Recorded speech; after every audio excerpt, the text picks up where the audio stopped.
Cal, and you are listening to the Barbecue Central Show.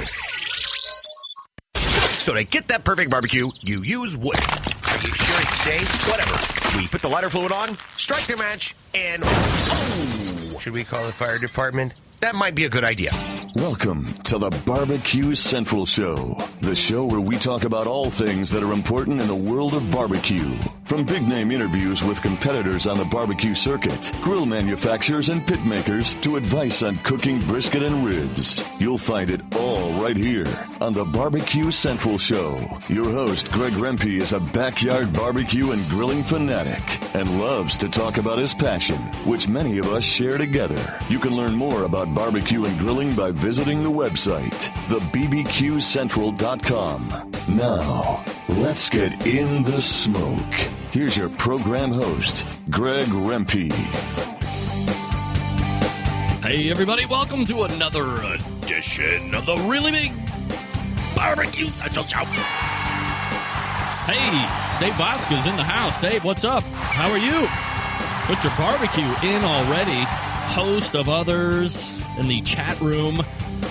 OutdoorCookingChannel.com is the place to go if you want to jump aboard and see what's happening, interact with other listeners. You can also get it on the audio side, the BBQCentralShow.com. Pick your player, you're off and running. Hey, this is the show that talks about all things important to the all important to the world of outdoor cooking, grilling, barbecue, all the good stuff. This is the show that it takes place on, and you can jump in whenever you'd like, and let me give you some contact information in case you'd like to do that. Two ways to do it. Toll-free on my dime, 877-448-0433, 877-448-0433 is the number to call. You can also email the show at any point if you'd rather not call in, potentially look like a doofus. I understand. I've been there before. Would rather not do it again, and I'm happy to get your emails to react or give me an impression on a rub or a particular cooker, whatever the case may be. Send it to me. I'll read it. Greg at thebbqcentralshow.com. Those are the two ways to get in touch with the show. And here's what's happening in case you didn't get the newsletter, which you can subscribe to. Go to thebbqcentralshow.com. Look on the right-hand side toolbar for newsletter and sign up. There's like 8 or 9 spaces left, and then we'll be capped at 500. Because I like to keep it romantic. I like to keep it intimate with that group of people that get that newsletter. So I appreciate each and every 491 of you currently. So if you're not subscribing to the newsletter, what are you waiting for? Hurry up, for crying out loud. Here's what's happening on the show tonight. Coming about 12 minutes from now, we're going to be joined by a favorite of mine because we go way back, like 5, maybe even 6 years. Is it longer than that, Daniel? 6 years or something like that? Danielle Domoski from Diva Q. And I'm sure a lot of you read her blog. You understand that, A, she's from Canada. She's holding it down in the world of barbecue and grilling down there, along with great folks like Ted Reeder, just to name one other. There's a host of other great Canadian barbecuers out there. But Danielle, certainly one of the more preeminent teams out there in Canada right now. We affectionately refer to Canada as America's hat. They make fun of us. We make fun of them. Nevertheless, if you'll read Danielle's blog every once in a while, you'll find out that, A, she took part in a competition this past weekend. So we're going to talk about what happened there. Perhaps there's some life and learning lessons that can benefit other teams as well. So we'll talk to Danielle in about 11 minutes from now. 35 past the hour, we're going to be joined by the creator of Outdoor Cooking Channel and the pitmaster of homebarbecue.com, homebbq.com to be more exact. And that is Kevin Bevington. Oh, you might know him as the guy that has created Outdoor Cooking Channel as well, which has the video feed right here. I'm broadcasting from Cleveland. Somehow, through the magic of the internet, it's making its way down to Oviedo, Florida, and then rolling out to the masses on the internet, much like porno. We're going to talk to Kevin about getting back on the competition trail this past weekend. And with both of the guests also, because initially the show was supposed to be set up this week for Chicken Roundtable. For whatever reason, it didn't really take form, take shape. I understand it's not really easy to come on the show and have to be moderated by the likes of me and then share, whatever it is. It can be intimidating, believe it or not, even though it's just internet radio. This isn't like we're talking on 92.3 The Fan here in Cleveland. All sports all the time or anything like that. No. It's just the internet. It's only global. Only everybody can get it. So it's not like a lot of people are listening. What? So perhaps there's some apprehension. We had some people kind of going in at the last minute for chicken. I thought it'd be best to scratch it, no pun intended. And reload was something else, and I think this show is going to be awesome. Second hour, jam-packed, and sometimes we like to get a little out of side. We call it also outside the box, where I come from here in Cleveland, Ohio. We're going to lead off the second hour with Ben Lobenstein. And he wouldn't tell me how to say his last name, so I'm going to say Lobenstein, and if it's wrong, it's too bad. I gave him the opportunity. We're going to be talking about social media and barbecue specifically. We're going to get into those three main platforms. I like to put the in front of it just because it's my catchphrase. The Facebook, the Twitter, and also... Sorry, just getting a note in from production. The Twitter, the Facebook, and what is now the Google Plus. And if you're not aware of the Google Plus, we're going to be talking to Ben about all of these platforms. Why one might be better than the other, why people might be looking to go to Google Plus. Perhaps, as I've seen recently, Facebook might be trying to make some additions to the way you post Facebook updates. And how it relates to how you're all this great stuff, social media. Look, are you social mediating everybody? I mean, have you heard of the internet? Do you know how to connect with other people that you used to go to high school with that you never want to see again? Do you know how to do that? It's very simple. It's all free. It's right here on the internet. And then closing out the show, talk about getting outside the box to a certain degree. You would recall many months ago the people that do my bumper music. 3 Years Hollow, which is like the only band currently. We actually added another band to the like category. But there is a band out there called Moonshine Bandits. And we're going to have the Big Tex, that's his name, Big Tex, out of Los Banos, California, so West Coasters. Keeping it real, holding it down on the West Coast. Is this right? We say West Coast. And we're going to talk about their particular style of music, which isn't the norm by any stretch of the imagination. So you know they're going to fit right in here to the show. It's called Hip-Hop, which I believe is like hip-hop music and country music all in one. Last time I heard anybody attempting that was a group by the name, or a guy by the name of Cowboy Troy. And he was very popular because I believe he was able to latch on to that Memphis Mafia, which had Big and Rich. And it had Cowboy Troy, and there was Gretchen Wilson was also in that as well. So these guys, kind of in the same vein as Cowboy Troy, they're rapping, and it's like a country vibe. And if you want to go kind of check out that whole music and what it sounds like, might not be for you. Music Mafia, sorry, Memphis Mafia, I believe was Elvis. You know, it's all about a personal taste here. You mean either like it or you're not going to like it. What can I tell you? And you want to check it out. MoonshineBandits.com is the website. Very easy. You can link right over to their iTunes and preview their album. And we're very excited to have Big Tex on because not only are we going to be talking music, but we're going to be talking about the fact that he was able to parlay or add into the products offering a barbecue rub. So we'll see where his background in barbecue lies, how that ties in with music, and why, of all the things that you could release as paraphernalia as groups go, you have the T-shirts, you have like dog tags, and you have, oh, I got one right here. Oop, hey, buddy. Do-rags and all that great stuff that the typical band is going to make. These guys seem to continue to press the outer limits, the boundaries of what music has to offer, which is why they're signed to an independent label right now. And barbecue rubs seem to be a natural fit for them to release to the general public. So I'm very excited to talk to them, or him. I'm sorry, it's Big Tex we're going to be talking to.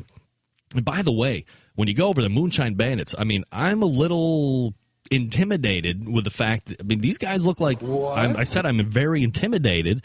These guys look like they could really put the whooping on you. So got to mind the P's and Q's, even though he's all the way over on the West Coast. No need to come to the Rock and Roll Hall of Fame city and stir up any controversy. Not at all. So we're going to be talking to Big Tex closing out the show. Before that, we're going to be talking to Ben Lobenstein about social media and barbecue.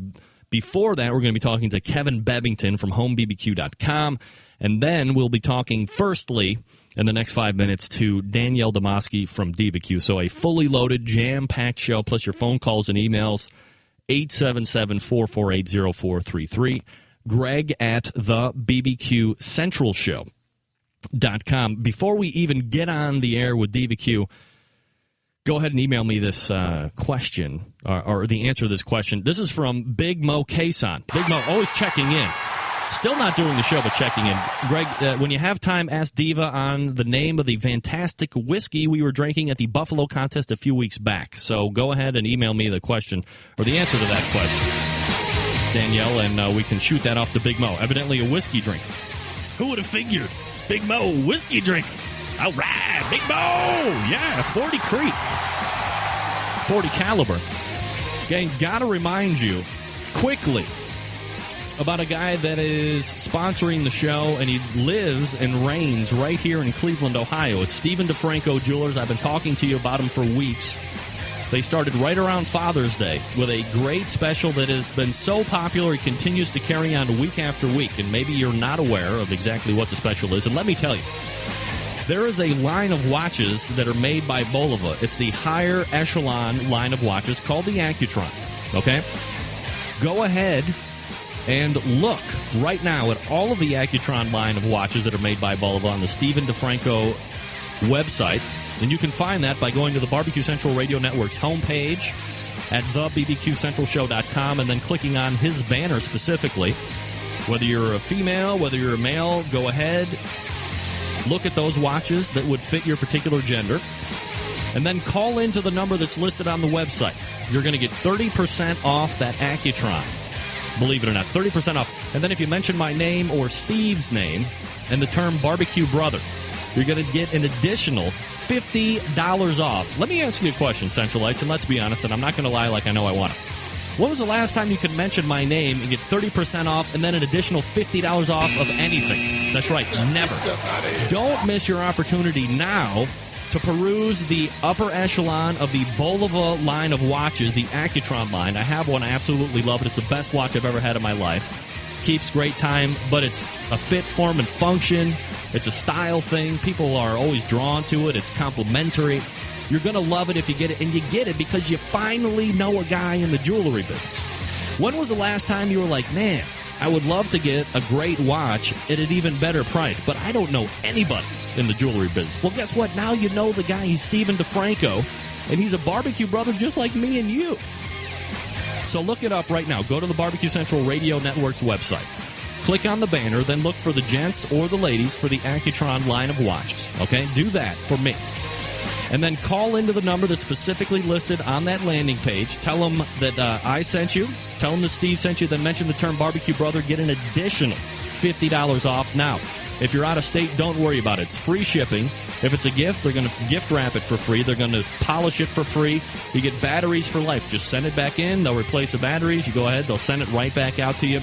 It's no brainer. 30% off plus an additional $50 when you say my name and the term barbecue brother. Doesn't get any better than that. All right, we're going to step away. We're going to come back with Danielle Demoski from Diva Q. You're listening to the Barbecue Central Show right here on the Barbecue Central Radio Network.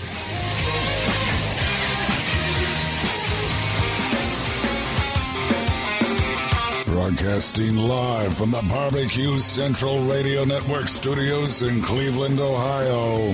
You're listening to the Barbecue Central Radio Show. Once again, here's your host, Greg Rempe.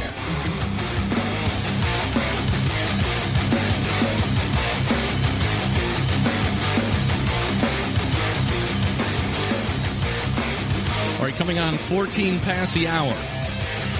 877-448-0433. Coming up, Kevin Bevington from HomeBBQ.com. Ben Lobenstein talking about barbecue and social media. And then to close out the show, big text from Moonshine Bandits. But without further ado, we race over to the hotline, pull up an all-timer as far as I'm concerned when it comes to the show. It's Pitmaster of Diva Q, Danielle Demoski. Danielle, how are you, honey? I'm good, Greg. How you doing? I'm doing absolutely fabulous, Danielle, and I appreciate you making time for the show tonight. So let's go ahead and break it down. I know when we were talking a little bit earlier through email, this probably wasn't going to be like it, well, at least for part of the segment. It's like we're going back and perhaps reliving a little bit of a nightmare. But I thought, you know what? In a way, it could be a tad cathartic. I mean, you already wrote about it. Why not talk about it out loud? And then we move on from here and it never happens again. But basically what's happened is this past weekend you were in Monroe, Michigan, and you're doing a barbecue competition.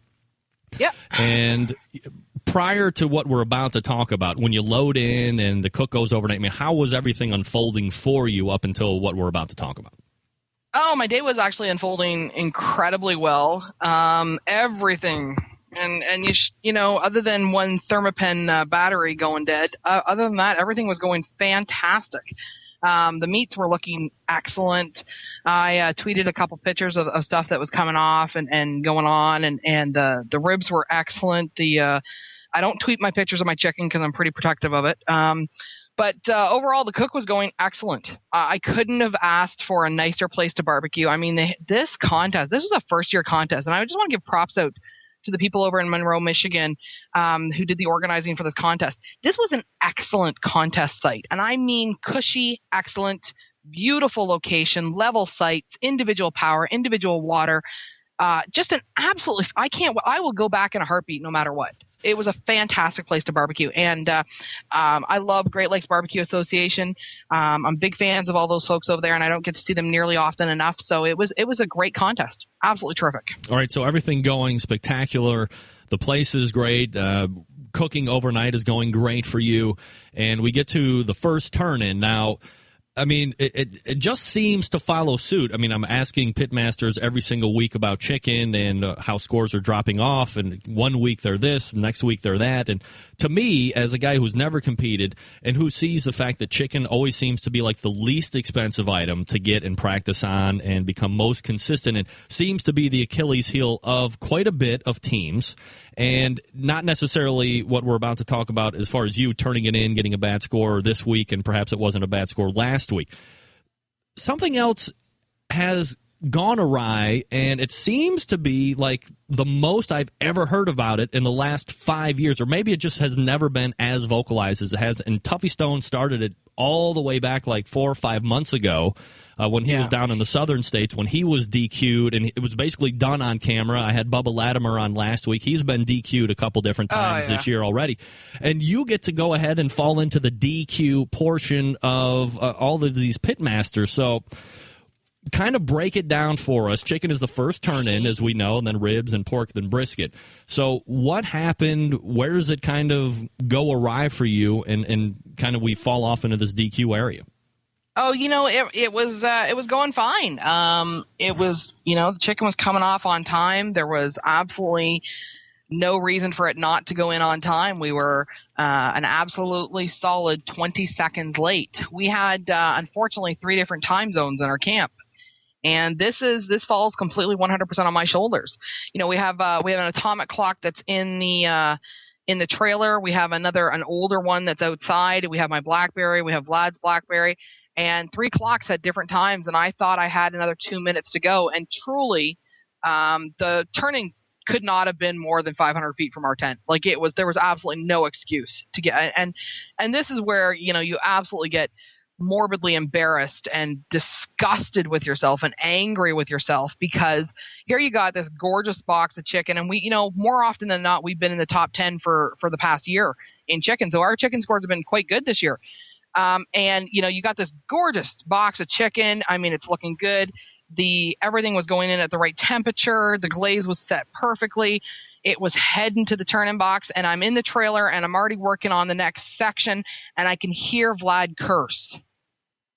And I knew something went wrong. And sure enough, I walked outside, and I just saw him walking back with the box, and it was just, the worst moment ever. So, ever. All right, so let's recap. There's 3 different time zones going on. I mean, we can play armchair quarterback until, you know, the day is blue or I'm blue in the face, however you want to cliche it out. Yep. So the bottom line is this. You have a clock in the trailer that's atomic clock. You have a clock on your BlackBerry. There's a clock on the table. Would it not make the best sense to take whatever clock devices that you have and then time them up to the turn-in clock? Oh, here's the thing. I actually had done that. Mike Lake had come over earlier. Oh, I kid you not. There is no excuse for this one whatsoever. You want to talk about Mike Lake. Love that guy. He's so nice. Comes over, brings his clock. I remember he brought it over. I think it was 9 o'clock in the morning. It was 9:01 when I went back to double check. And my whole thing is that there was absolutely no excuse for this. I mean, I could not believe that, a couple little minor adjustments at the end of it, I'm fussing with it a bit because you just want to get every single point you can. It cost me. Those last minute, I should have just closed the damn lid, handed it off, and away it went. Are you tasting chicken before you turn it in? Absolutely. I taste every single thing I do. I think it's foolish not to, because at any given time you may have a clump of salt hit a rib or a brisket or a chicken or a pork. You may, unfortunately, maybe you dumped in a little too much onion powder or whatever. I do absolutely positively believe in taste testing every single thing that goes in. Now that doesn't say I actually eat it. Most times I'm spitting it right out. Because I just really don't want to eat it anymore, right. To be perfectly honest, with the exception of brisket. But, I completely take full, absolute 100% responsibility. It was my screw up. It sucks royally. It's painful as hell.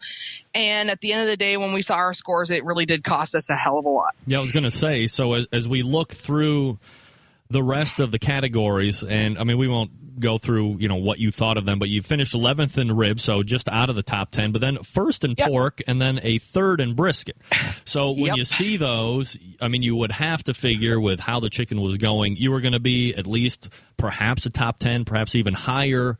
And, who knows? I'm going to ask you a terrible question here at the end, but all of that being withheld, Vlad comes back into the trailer. You have 3 other categories to turn in. It's like you've been punched in the face right off of it in a fight, and now you're having to recover. So as a pitmaster, as someone who now has to continue to get boxes ready and get your ribs ready and then your pork ready and your brisket ready, how are you able, if at all, to refocus just on ribs and then continue on down the line for each and every category to get those really good overall scores that you ended up getting?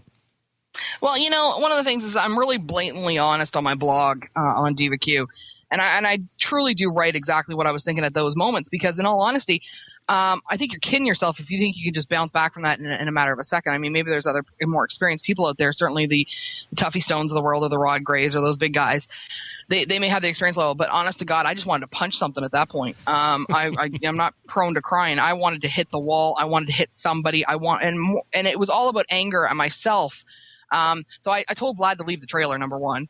And smart boy, he went outside and started packing, because it's a team effort. He works so hard in setting up and getting everything done. And, to see me that angry, probably not where he wants to be at that point anyways. And you have to suck it up, get over it. And that's hard. You really could see it in my rib score. I had much better ribs than I think in 11th place. But the good ones didn't go in the box, because at that point I just wanted to get the hell out of that contest. I wanted the contest to be over in that minute. I wanted to put my tail between my legs and crawl my sorry fat ass home to Canada. That's pretty much what I wanted to do at that point. But you know what? We didn't come 5.5 hours for nothing. I knew we had great brisket. I knew we had great pork. And you just kind of push through. At that point, it was either start drinking or start working, one or the other. Danielle Domofsky of Diva Q joining us here on the show. So no one knows how the chicken would have actually done. But in your heart of hearts, do you think that this would have put you over the top? You would have been able to get a grand champion out of this? Or, I mean, I've seen Bavarian Smokers or Bavarian Smoke Barbecue scores. Do you still think that possibly they could have come out on top? Absolutely. Bavarian Smoke is an exceptional team. They won their very first GC this weekend. And you know what? They damn well deserved it. You could see it in their scores. I don't think my chicken was great enough to catch them, to be perfectly honest. Mm-hmm. But I do believe we would have had a chance for the top 5, probably going into reserve. And you know what? I want to make this very clear. I really do believe that there was a hell of a lot of class shown by quite a few other team people out there who came over after the competition, gave us some really great words of advice, not condescending, not, oh my God, look at where we got you or whatever.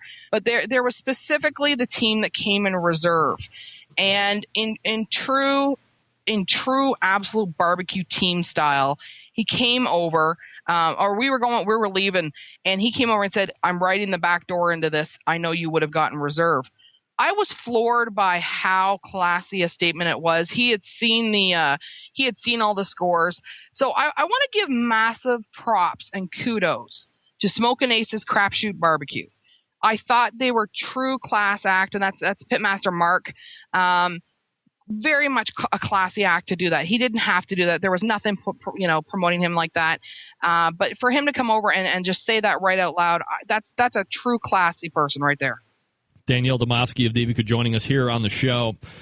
Danielle, as we kind of usher out of this portion of the segment, anything that you can offer for new teams out there? I mean, obviously, you're not a new team. You've been doing this for quite a while in competitions to avoid a similar fate. Oh, get your chicken in earlier. Work on it a little bit earlier, pull it a little bit earlier, put it on 10 minutes earlier. At the end of the day, it is what it is. It sucks. I won't probably push the envelope on chicken for a very long time after this. I like chicken going in hot. I think it does make a difference. Hot food always tastes better when it's barbecue, as far as I'm concerned. So I've tended to push the envelope a bit, but never this close. And at the end of the day, it falls on my own shoulders. I have to suck it up and get over it. And the responsibility of the team is me. All right, Daniel. So part of this first hour was supposed to be a chicken round table for the backyard warrior. So, I mean, you're not only competing, but you're obviously giving classes, and you do a lot of cooking in the backyard just for everybody around your particular neighborhood and your friends and family and all that stuff. So chicken is kind of a dangerous monster, and when we're talking about competition, typically we're talking about thighs, but it doesn't have to be only about one portion of the chicken. I'm a fan of spatchcock chicken. I'm a fan of just doing it as a whole bird and then butchering it down in front of the guests. As far as tips and tricks for just the backyard folks, what do you like as far as wood smoke flavor or rubs, favorite ways of prepping, and what kind of cuts do you like, and how can you make them the best in order to serve not only to family, but if you're entertaining as well? Well, one of the things I just want to point out, what chicken we turn in is actually not real chicken. We turn in a bastardized pan crap chicken that none of us like to eat at home, that is so disgusting and vile that I would not serve my worst enemy on most days. I hate the chicken I turn in. Let me make it very clear. I hate it. It's disgusting and vile. However, I like scores. So you can either stand on your morals and principles of turning in some real chicken, or you can stand on the podium. You got to make that call at some point. We do this pan chicken like a lot of competitors do.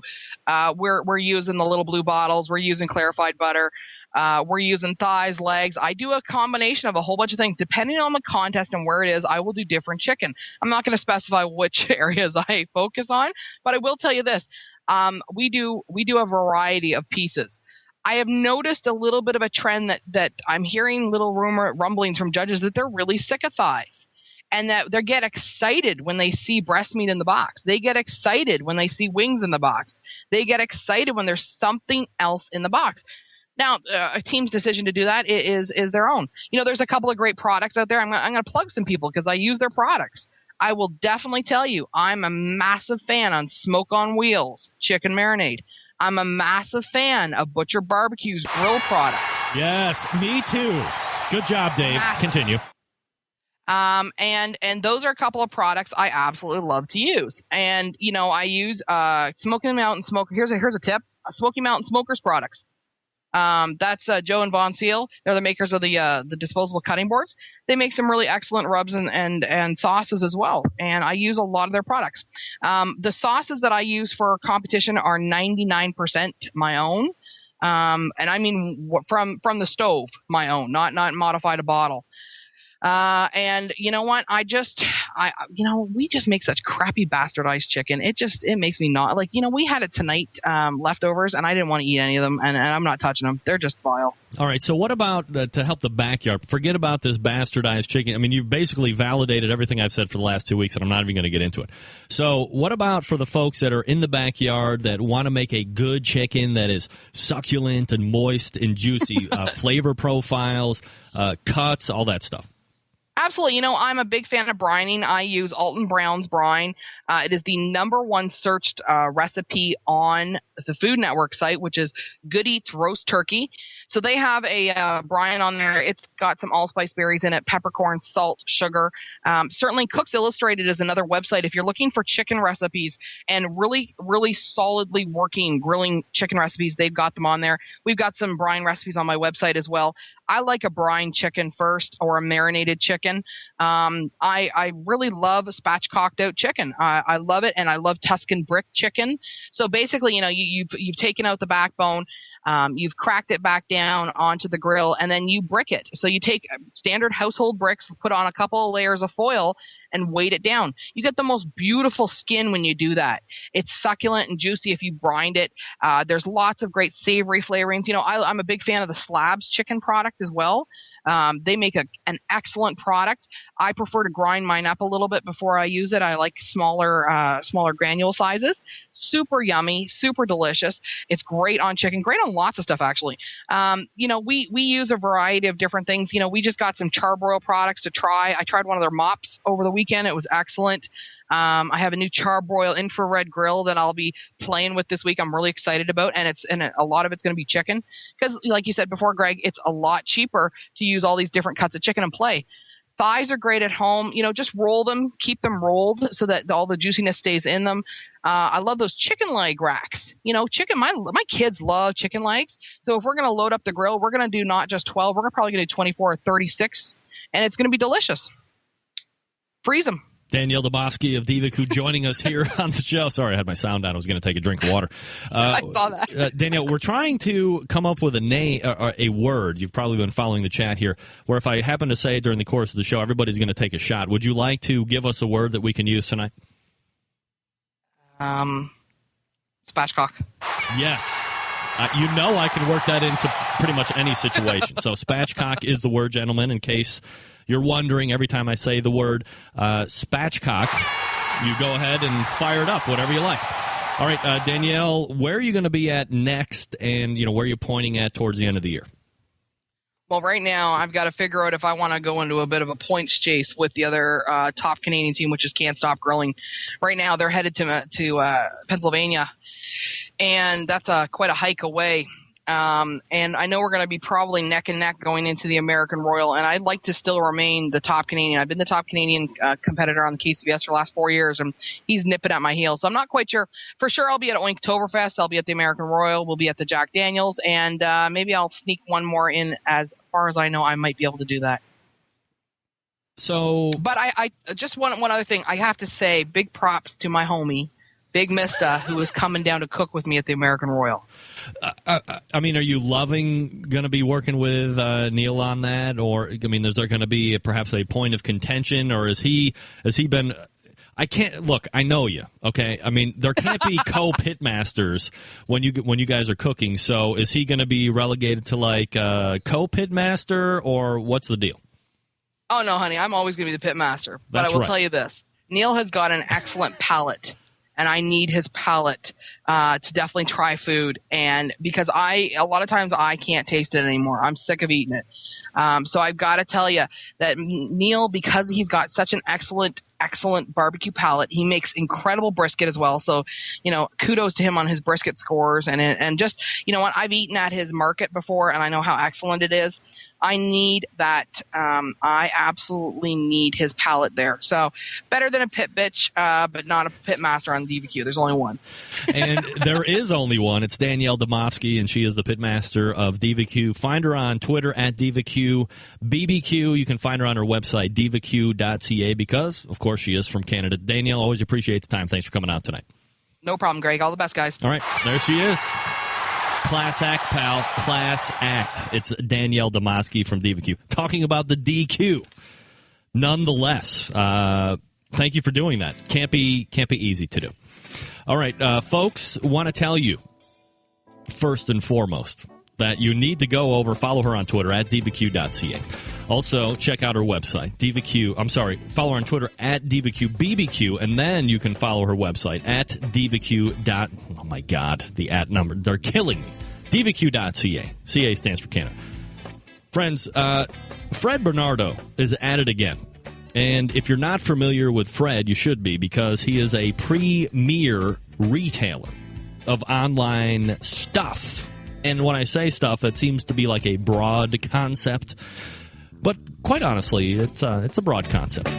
As we move to the succulent grooves of Vision. That's right. It's another independent band. One of my best friends in high school, this is his little sister jamming on the 5-string, 6-string, guitar, whatever. All right. Fred is morphing now, combining names, so he's Fred's Music and Tasty Licks Barbecue Supply Company. That's first and foremost. But you can still find him at Fred's Music and bbq.com. And if you haven't looked, look, we talk about rub all the time. We're going to be talking to Big Tex tonight about their rub with Moonshine Bandits. But Fred has some of the best rub that are out there. And it's not just specific to the barbecue and grilling world here, folks. No. He's got veggie blend. He's got turkey blend. He's got brines. He's got a veritable cornucopia of different spices and seasonings, not to mention the sweet and tangy secret sauce, which we all know is using the same spice block as the Smoking Guitar Player's original rub. But you're doing yourself a disservice if you're not checking out Tasty Licks bbq.com and trying out some of those spectacular rubs and spices. My personal favorite happens to be the veggie blend. When we're not talking about the barbecue stuff, he's got a garlic, he's got steak. I mean, it is outrageous. You have to do yourself a favor and check it out. But the other thing that we need to talk about is the fact that you're dealing with a guy in Fred who is a reputable online retailer. You don't want somebody that's offering you great prices on something that you're never going to get, or worse yet, they're going to take your money. Fred has the inventory. He's going to ship promptly. He's going to give you a price that is extremely competitive. And that's what it's all about, my friends, when you're shopping on the internet. It is a very, very dangerous place to be. We all know what's out there on the internet. So feel confident when you're talking with Fred. You can call him. You can email him. He's got experts all over that place in Shillington, Pennsylvania. So do yourself a favor. Fred's Music and bbq.com. Soon to be just Tasty Licks Barbecue Supply down the road, and we'll pass that information along with you when that happens. It's Fred's Music and bbq.com. When we come back, it's Kevin Bevington from homebbq.com, Outdoor Cooking Channel. Stick around. We'll be right back. Big name interviews, advice on cooking brisket and ribs, and the only host willing to share his honest opinion on all things important in the world of barbecue. It's the Barbecue Central Show.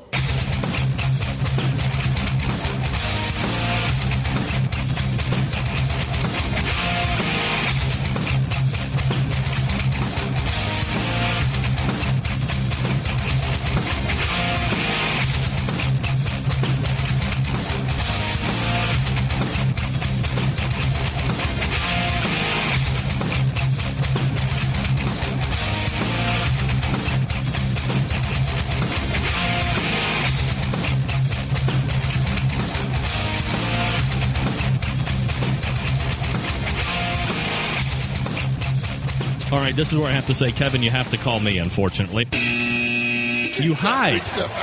You hide on Skype, for crying out loud, and I can never find you. You were just here a little bit ago, but you're not there between the J's and the K's. So go ahead and you Skype me, and we'll be all the better. Thanks again to Diva Q for joining us here for the first segment. I guess technically that would be the second segment. And Kevin will be joining us here in just a second to talk about a little homebbq.com, to talk a little Sam's Club as well. Go ahead. Damn it. What did I do with the... Oh, wait a second. Here we go. Video call. What?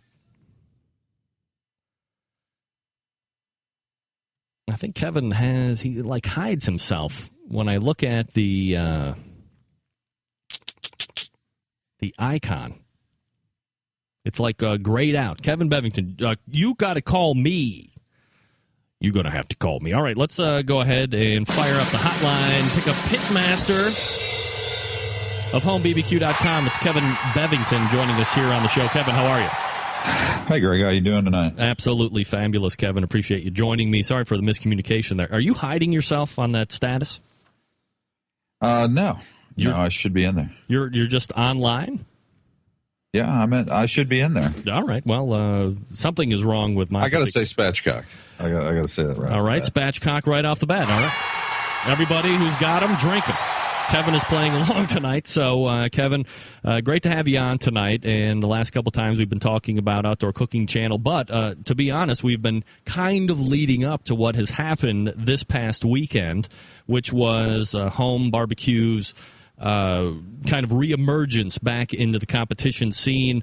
You pretty much ruled FBA for 5 years in a row, and you did very well KCBS amongst all of those years that you were finishing first overall on FBA as well. So coming back into Orlando this past weekend with a third overall in the Sam's Club contest not only means that you did huge numbers just after like a 2-year layoff, but now you get to go ahead and advance as well. So let's talk about it. How did it feel to kind of load back into that first initial competition back? Awkward. That's probably the best word that fits that situation. Awkward how? We felt like beginners. We walked into there. Everything was off. Nothing went right. We forgot everything. Nothing worked. The only thing that did work was a barbecue. I think the Rolling Grills out here, they were across from us. Glad to see them on here. If it wasn't for them, we'd have never got our cooker started. So, but besides that, I knew the food was good. I'd had a couple practice runs before going in, and the food was great. I'm cooking as well as I've ever had. So that didn't bother me. It was just everything else. I knew getting turn-ins ready to go and everything else. It was just awkward. That's probably the best word to describe it. Doesn't a vet like Kevin Bevington have a checklist or some other type of Excel spreadsheet that you're kind of just ticking off before you actually leave out of Oviedo and head up to Orlando with all the stuff that you need? What do you forget? Well, Claire had a checklist. We never had a checklist before. It was just automatic. After so many years, it was automatic.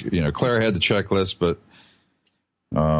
still there were things that didn't quite make it, and and things didn't work. Our power was down for a period of time, and of course that's what you bring a generator for, and the generator didn't work, and so it was just like that. It was just anything that it was Murphy's Law all the way through, and that's all I had to do was at least get to the point where I could cook the barbecue and we can get it turned in, and we were okay. That's what we were there for. But but we were certainly I'm guessing about 2 or 3 hours behind where we normally would be in food and meat and prepping the meat because of all the problems that occurred. So I was happy to see that that it turned out the way it did. But I wish you'd had Chris Elliott on here. Chris Elliott is actually the one that won the contest, C. Elliott's Barbecue, and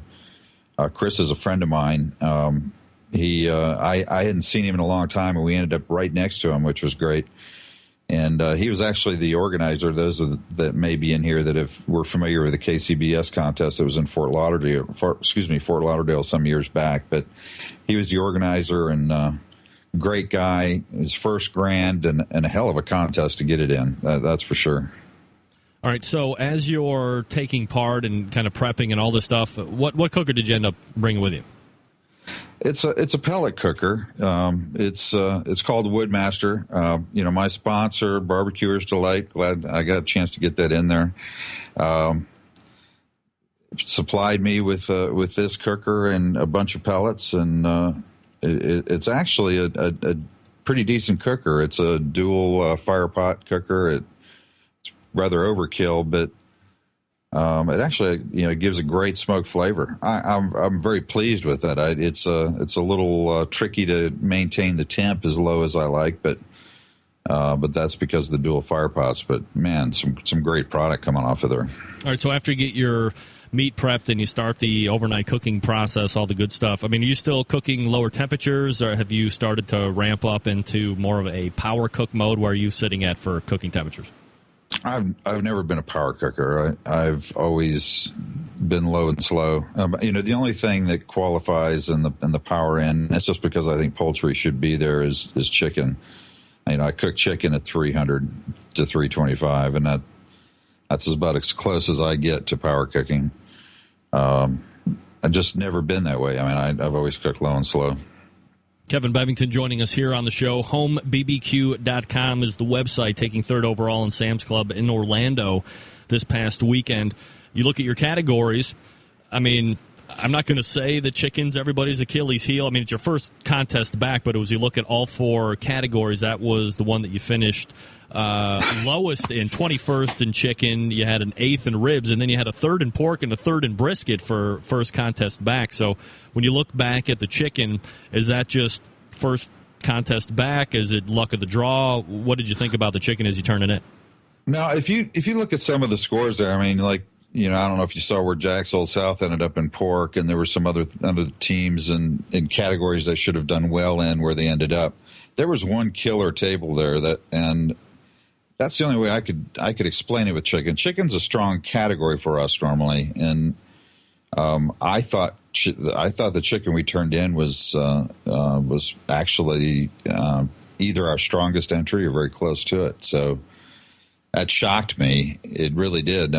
I figured that would be a category we would have walked in, but oh well, but I saw others, like I saw, Swamp Boys, DAL in chicken, which I don't know if you know Rub's a very good cook, and he certainly shouldn't have been there either. So, so I'm guessing, there was one table there that was really killing people on everything. And I'm in KCBS, you can't see this. In FBA, you can, but in KCBS, you can't see where you lie on the tables and so forth. That's what I'm saying. And FBA score sheets you can, but I'm guessing I hit that bad table. That's the only way I can describe it. I'm a pretty good guesser. When I turn things in, after so many years, I'm very realistic with myself, and I can guess pretty well how I'm going to do on things, and that shocked me. Did ribs, pork, and brisket seem like all top 10? And then, of course, you have the 3rd in brisket, 3rd in pork, 8th in ribs. Did they all seem that good to you as you were running them in? Yeah, the ribs actually I thought were better, but I'll take a 8th in ribs any day. The ribs were excellent. They were very good, and I thought all the product was good. Pork was very good, and if anything, brisket was, I thought a little salty. It was actually my weaker turn in. I still end up a 3rd, but brisket's usually my money category, so I was happy to still see that up there. But it worked out. We ended up getting what we needed to move on. Of course, I'd have loved to get grand. That's what I was there for.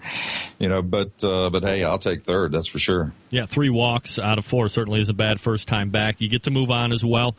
Safe to say that all of the rust has been knocked off, and when you go to move on to the next round, that you're going to be ready to rock and roll. We'll see. I hope the rust is knocked off. We certainly, we learned some lessons going back in.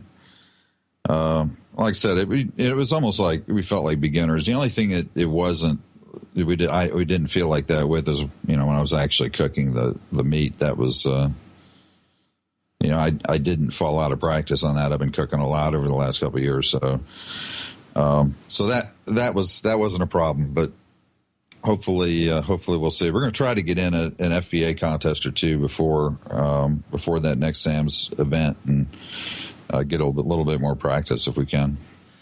Kevin, we've been talking with, I talked with Danielle Demoski last segment, and this was supposed to be a chicken roundtable show. As someone who actually has a series of videos that has been out there specifically for the backyard person, do you have any quick tips as far as making good chicken in the backyard for the folks that aren't out there competing? Well, yeah, I want to say that I'm going on record as saying is, I like my chicken. I'm not one that doesn't like it. So I'm not one that uses a pan to cook it. It actually touches the grill surface, and it actually gets a smoke flavor, and it's actually not yellow. but I use a brine, and I think anybody that's ever used a brine on any piece of poultry never goes back to not using a brine. It's something I think you should definitely do with chicken, especially when you're cooking it on a grill or cooking it on a smoker. And that's probably the biggest piece of advice I can give is learn how to use a brine. There's a number of recipes out there, including mine on the DVDs. I don't think I've got that video up on this site, but I may have it on homebbq.com. But the brine actually, and I like cooking chicken in the 300, 325 range. I think that's where it should be. But there's nothing wrong with it, especially if you're brining. Then it won't dry out on you if you cook it low and slow. I brine. I use a nice rub, and I also probably the best tip I can give is don't sauce on the grill. Chicken and cook direct. You definitely don't want to do that. You don't want to cook chicken direct anyway on the grill. You want to cook it indirect. Whether you're grilling it over charcoal or gas grill or on you just don't want to cook it direct. Cook it indirect. Those two pieces: brine, cook it indirect. I'd have to say. Kevin Bevington of homebbq.com took third overall at Sam's Club contest in Orlando this past weekend. Kevin, one more question here before I let you go in regards to getting back out on the circuit. After you load in and you get everything set up, a lot of teams happy to see you. A lot of teams like, oh, man, he's finally back. Did people not know who you were because of the layoff? How did it kind of shake out in that regard? Yeah, some did. I mean, some, afterwards came up and talked to me and so forth and congratulated and mentioned, and they were customers of mine. And so they knew the homebbq.com. They just didn't know me. And, but there were a lot of people, in fact, Clara got really mad at me and said I was socializing the whole time that she was setting everything up. So, everybody was just coming over to say hi. And it was great. It was great to see everybody again. I mean, that's the part I missed. The part I probably missed the most. Do you have a specific FBA contest in mind that you're going to shoot for before you hit Sam's Club again? Yeah, I think Grant. That's one I think we'd like to hit. They've contacted us. They want, they've offered us our old spot, and we may just go ahead and take that. So, which is right next to the turn in. So it's kind of hard to turn that down. So that's one that specifically I think we'll hit. We may try to get another one in there as well. Just like to get some more practice before we head up that way. There you go. He is the pitmaster of homebbq.com, which also happens to be the website. Also the creator of outdoorcookingchannel.com, which you're watching right now with Kevin and I, and we're doing big numbers tonight. So thanks to everybody for joining us. Outdoorcookingchannel.com, the website. Homebbq.com, the website. Kevin, always appreciate the time. Thanks for coming out tonight and continued success. Thanks, Greg. Appreciate it. All right. Take care. There he is. Kevin Bevington. homebbq.com pitmaster. Great first hour. We're going to recap here in just a minute. Again, quick reminder about the good folks over in Warminster, Pennsylvania, the barbecue guru. Last week I talked to you about the Onyx oven, about the fact that it's portable, about the fact that if you like to compete but you don't have a huge rig like a lot of the other teams that are out there running 30, 40 competitions a year are doing, then the Onyx oven is something that you might want to take a look at because it is portable. It is something that you can break down easily as one person, and it is something that you can cook quite a bit of meat on. So if you are somebody that's looking to cater in your neighborhood or somebody to run up and down the road in order to do those competitions, that is a unit for you. But of course, the mainstay of what it's all about is the fact that they are the original creators of automatic pit temperature control devices. Now, these are units that are going to be outfitted specifically to your cooker, and they will maintain the temperature of the pit. And then depending on what kind of particular model you're choosing, it might be able to do ramp mode, which means when you set the meat to be finished at a certain temperature, it's going to take that cooker down just to like a holding temperature, and that way you're not going to overcook your meat.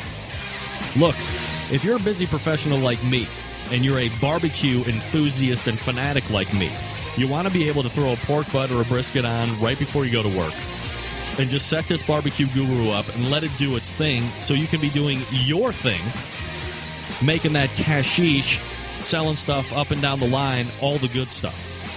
And then when you come home, the brisket is ready and it's not overcooked. The pork butt is ready, it's not overcooked. Or maybe you're home on a weekend. You're going to put on a rack of ribs. You need to keep it at 250 or 265 or whatever you're cooking at, but you also got to run to Lowe's, and you got to go to the grocery store, and you got to do all this stuff, and you don't have time to tend a pit. The Barbecue Guru is going to be exactly what you need. 4 models to choose from. Or you have the Diva Q2, you have the Cyber Q, you have the Procom 4 wireless unit. I mean, you need to, first of all, forget about it and get yourself one of these. So go online at thebbqguru.com, first and foremost, and then lob a phone call in to Bob Trudnak, 800-288-GURU. That's 800-288-GURU. Talk to him. They will consult you. You'll tell them what cooker you have. They will outfit you with the right fan and the right type of device, and it will be like heaven on earth. You can control pits from like 600 feet away, for crying out loud, with that Procom 4 wireless unit. Are you kidding me?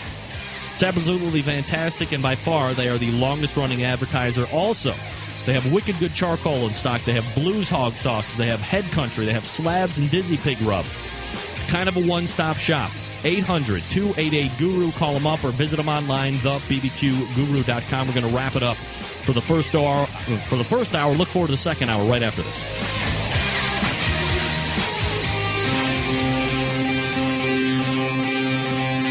Get in the smoke. Call 877-448-0433 to get on the air.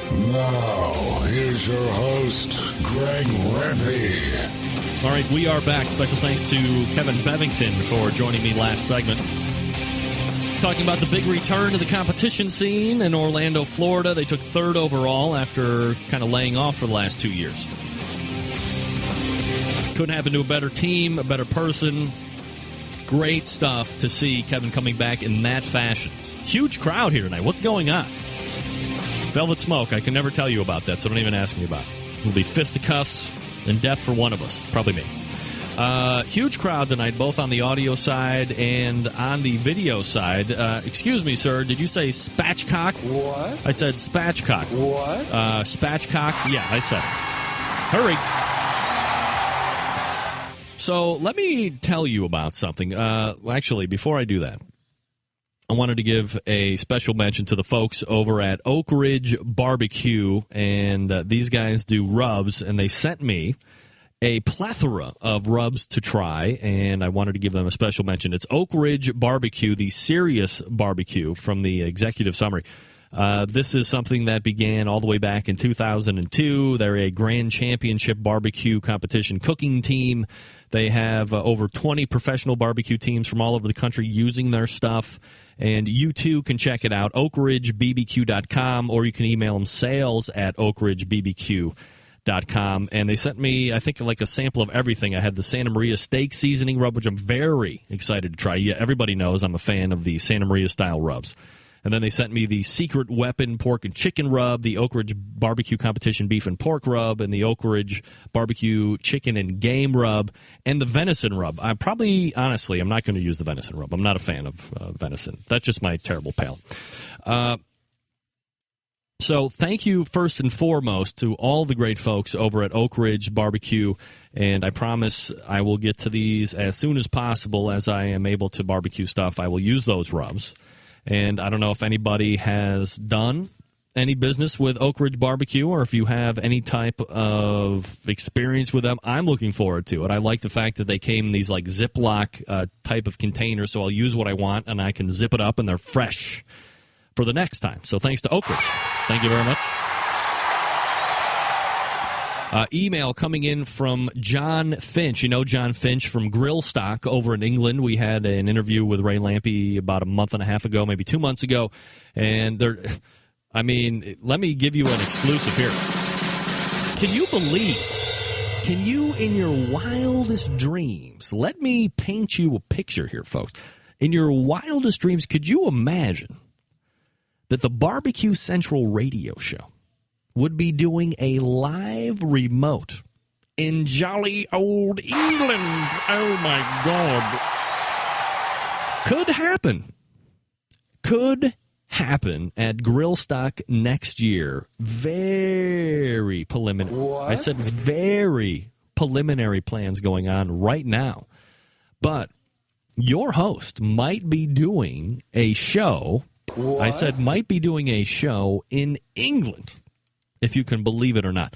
But John Finch has really done quite an account. I mean, he has a barbecue business that is going over, that's won awards. So you need to check out what's happening over the pond, across the pond. I think that's what we like to call it over here in the States. Across the pond. And check out his website if you could. California Like the State. California, and then a dash or a hyphen, if you will, rancher.com. California-rancher.com. We all like to partake in rubs and spices. Just like, everybody is getting into this rub game. The people that we're going to be, or the guy I'm going to be talking to close out the show in about 35 minutes from now, is going to be talking about the rub that they are introducing to the game here. So, John Finch, friend of the show, he's a big fan. He listens to all of the downloads, all that good stuff. So we want to talk to him. But I wanted to mention that he has some award-winning rubs that are out there in England garnering attention. So be sure that you're going to check that out. Again, the website, California Rancher, CaliforniaRancher.com. I'm sorry, there's a hyphen in there, California-Rancher.com. All right, let's recap. Thanks to Danielle Domofsky for joining me first hour. Also Kevin Bevington, and we'll reset here in a few minutes. We're going to do a quick... You know what I'm going to say. A quick deck chef. And then we got Ben Lobenstein coming up in the about 9 minutes from now. And then Big Tex from Moonshine Bandits to talk about hick hop and barbecue rub. So stick around. It's Rempy and you right here on a fabulous Barbecue Central radio show. Did I mention spatchcock?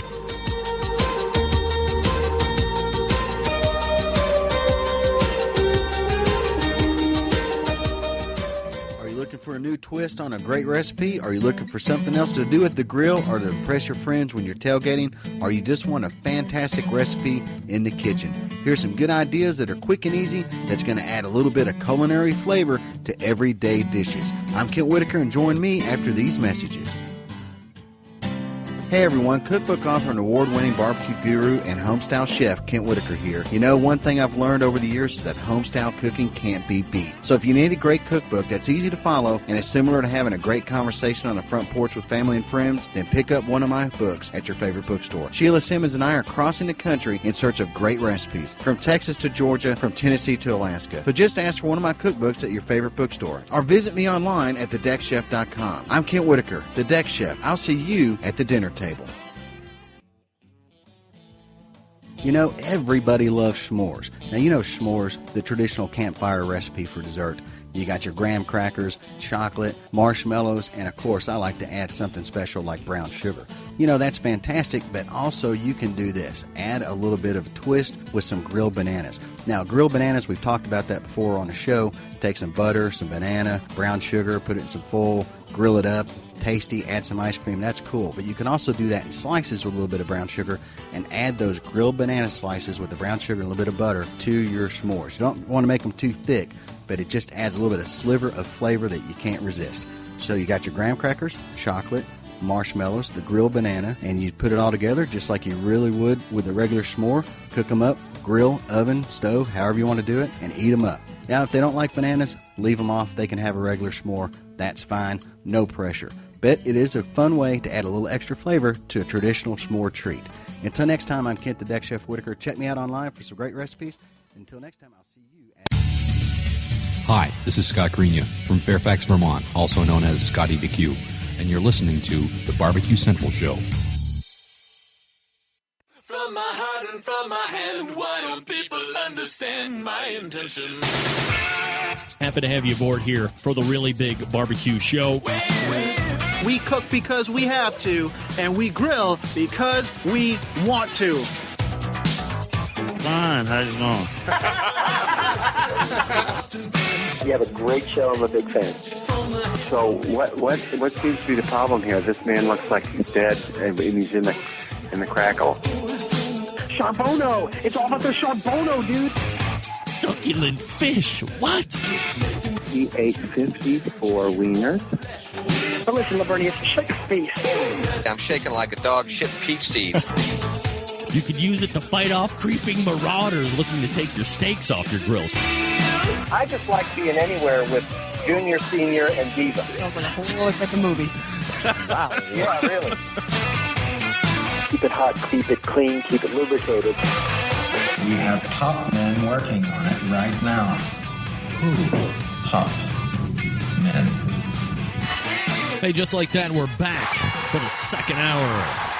Deck Chef Ken Whitaker, s'mores with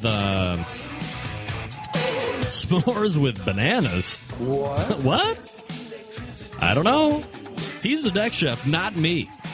Thank you, Don G, by the way. Thank you very much. I forgot about that, but you didn't. You didn't. Thank you. And now we will have a flawless exposition into the second hour. Appreciate you, Don G, for looking out for a guy like me. 877-448-0433. Greg at thebbqcentralshow.com is the email address. Resetting the first hour. In the second segment, we joined Diva Q, Danielle Domovsky, which you can find on Twitter at Diva Q BBQ. You can also find her online, divaq.ca. It's CA because she's from Canada. We talked about her competition this past weekend, how she was DQ'd in chicken, and basically she was saying that, look, it just fell on her. Time got away. She was making an adjustment here or there. There were 3 different clocks going on, and the bottom line is, sometimes you just got to leave well enough alone. You got to close the chicken box, and you got to get the F out and get that over to the table in order for that to be judged. And if we're looking at it, I think we both agree, because I was looking at the scores. She was also seeing what the scores looked like. And we can't sit here and say for sure that if she would have had it in on time, that would have put her over the top, that she would have had grand champion. Easily top 3. Easily top 4, maybe reserve grand champion. So got to get that, got to get those categories in on time in order for them to count, so you have best chance at winning. And like I said, and like we had talked about with Danielle, seems to be a rash of people getting DQs all of a sudden. You had Bubba's been DQ'd a couple different times. We had him on last week. You had that huge incident down in Florida where Tuffy Stone was DQ'd. That was actually caught on tape. I thought that was going to turn into a lot bigger nightmare than it actually turned into. No big deal. And now Danielle has suffered a disqualification feat. A lot of big names out there getting DQ. So lesson learned, get your stuff in on time. Quit dicking around with it. Put it in the box and get it where it needs to go, bottom line. Then we also talked to Kevin Bevington from homebbq.com, also the creator of outdoorcookingchannel.com, which happens to be where you're chatting at right now and seeing me on camera, which I'm still not exactly sure why it's happening. Nevertheless, Kevin has a 2-year layoff that has now been wiped out and got back into competition for the Sam's Club event that took place in Orlando this past weekend. And even after the layoff, able to take top 10 in 3 of the 4 categories and, finishing better than dead last when it comes to chicken. So taking 3rd overall, definitely good enough to come in. And what can I say? Seems like you couldn't happen to a better guy, and you wonder, when you've done it as long as he has, when you have the time and all the stuff that he had mentioned that he had forgotten, but when it came down to cooking, he was right there. Everything felt right. Everything looked right, and he is ready to rock and roll. So teams take notice. You got a guy who has been very accustomed to winning when he was out there, and top 3 after 2 years off says something, and I don't know if that's good for other teams. So thanks to both of those folks for joining me, and we got Ben Lobenstein coming up here in a couple minutes, and then we have Big Tex from the band Moonshine Bandits. You can follow them on Twitter at Moonshine Bandits. You can also follow them on Facebook, Moonshine Bandits. So it's facebook.com/Moonshine Bandits. We got an email from, who is this? Let me expand this out. Jim Driscoll.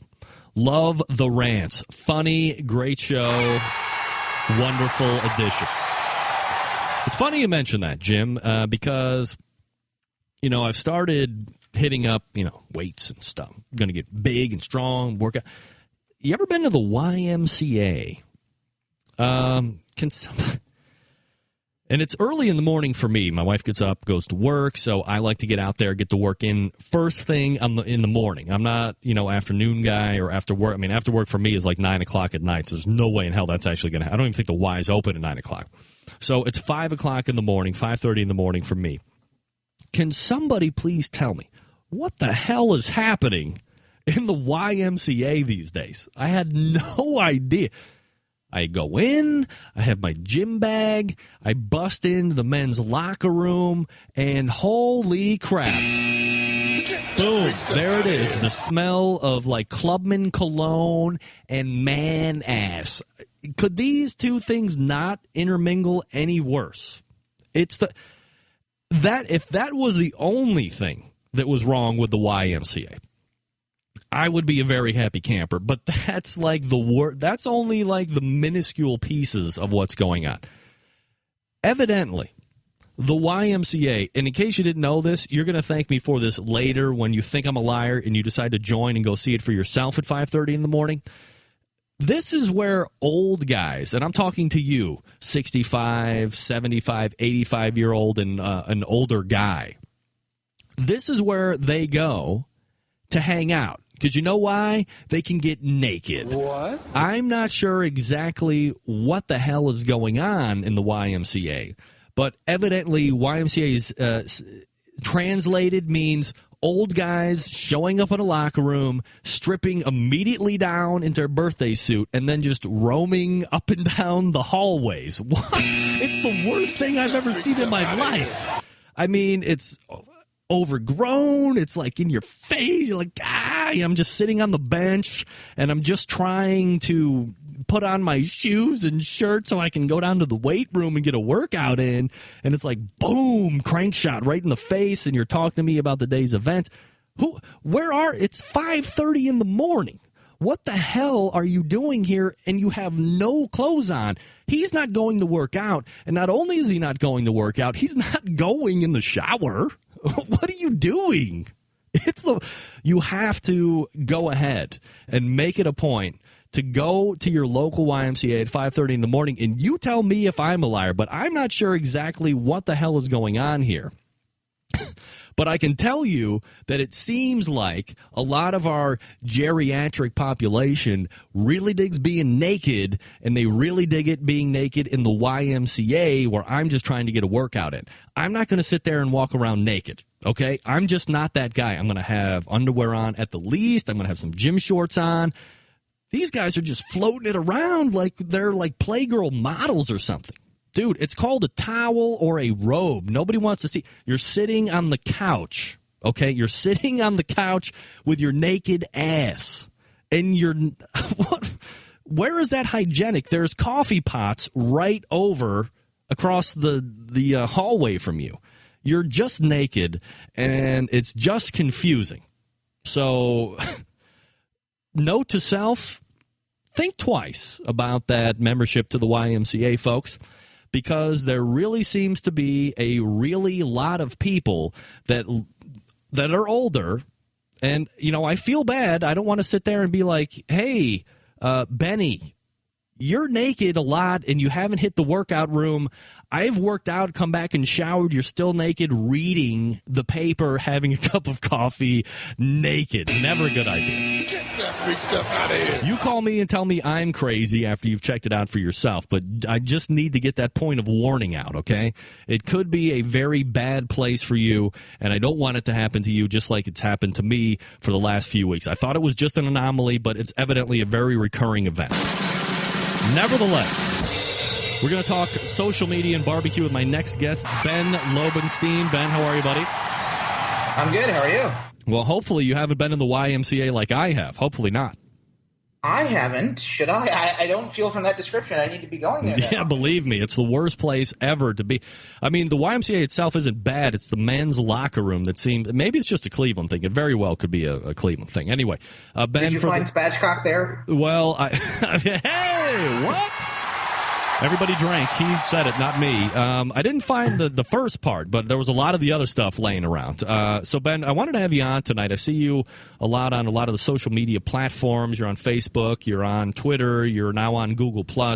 And I thought, hey, why not take at least a few minutes and talk about these different platforms and kind of separate them out a little bit, what's good about some, what's not good about some, and all this other stuff, and why people in the barbecue community, which I guess fairly or perhaps unfairly have been levied as non-technically savvy folks, would need or would benefit from taking part into social media. So before we get into that, Ben, a little bit about yourself and kind of how you get into this whole barbecue thing.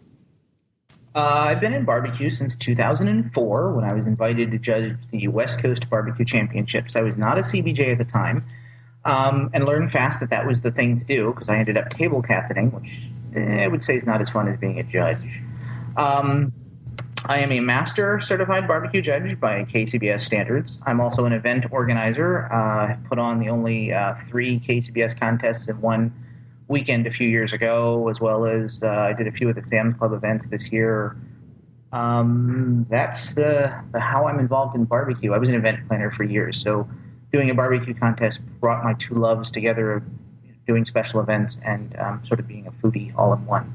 Ben Lobenstein joining us here on the show. So as we look at social media, some people are very much against it. They think it's like devilry incarnate. You've kind of, put your arms around it and hugged it a little bit. What do you like, not specific to any platform right now, but what do you get out of it? What do you like about social media? I think that people need to realize that there are conversations either about them or about things that they enjoy that are happening online. And when I say conversations, it could be photos of your team randomly taken at a contest you happen to be at. It could be people talking about their favorite sauce or rub on a forum. It's not a specific place or thing, but people are talking. It's the same camaraderie you get at a contest, when you go camping with your friends, whatever you're doing.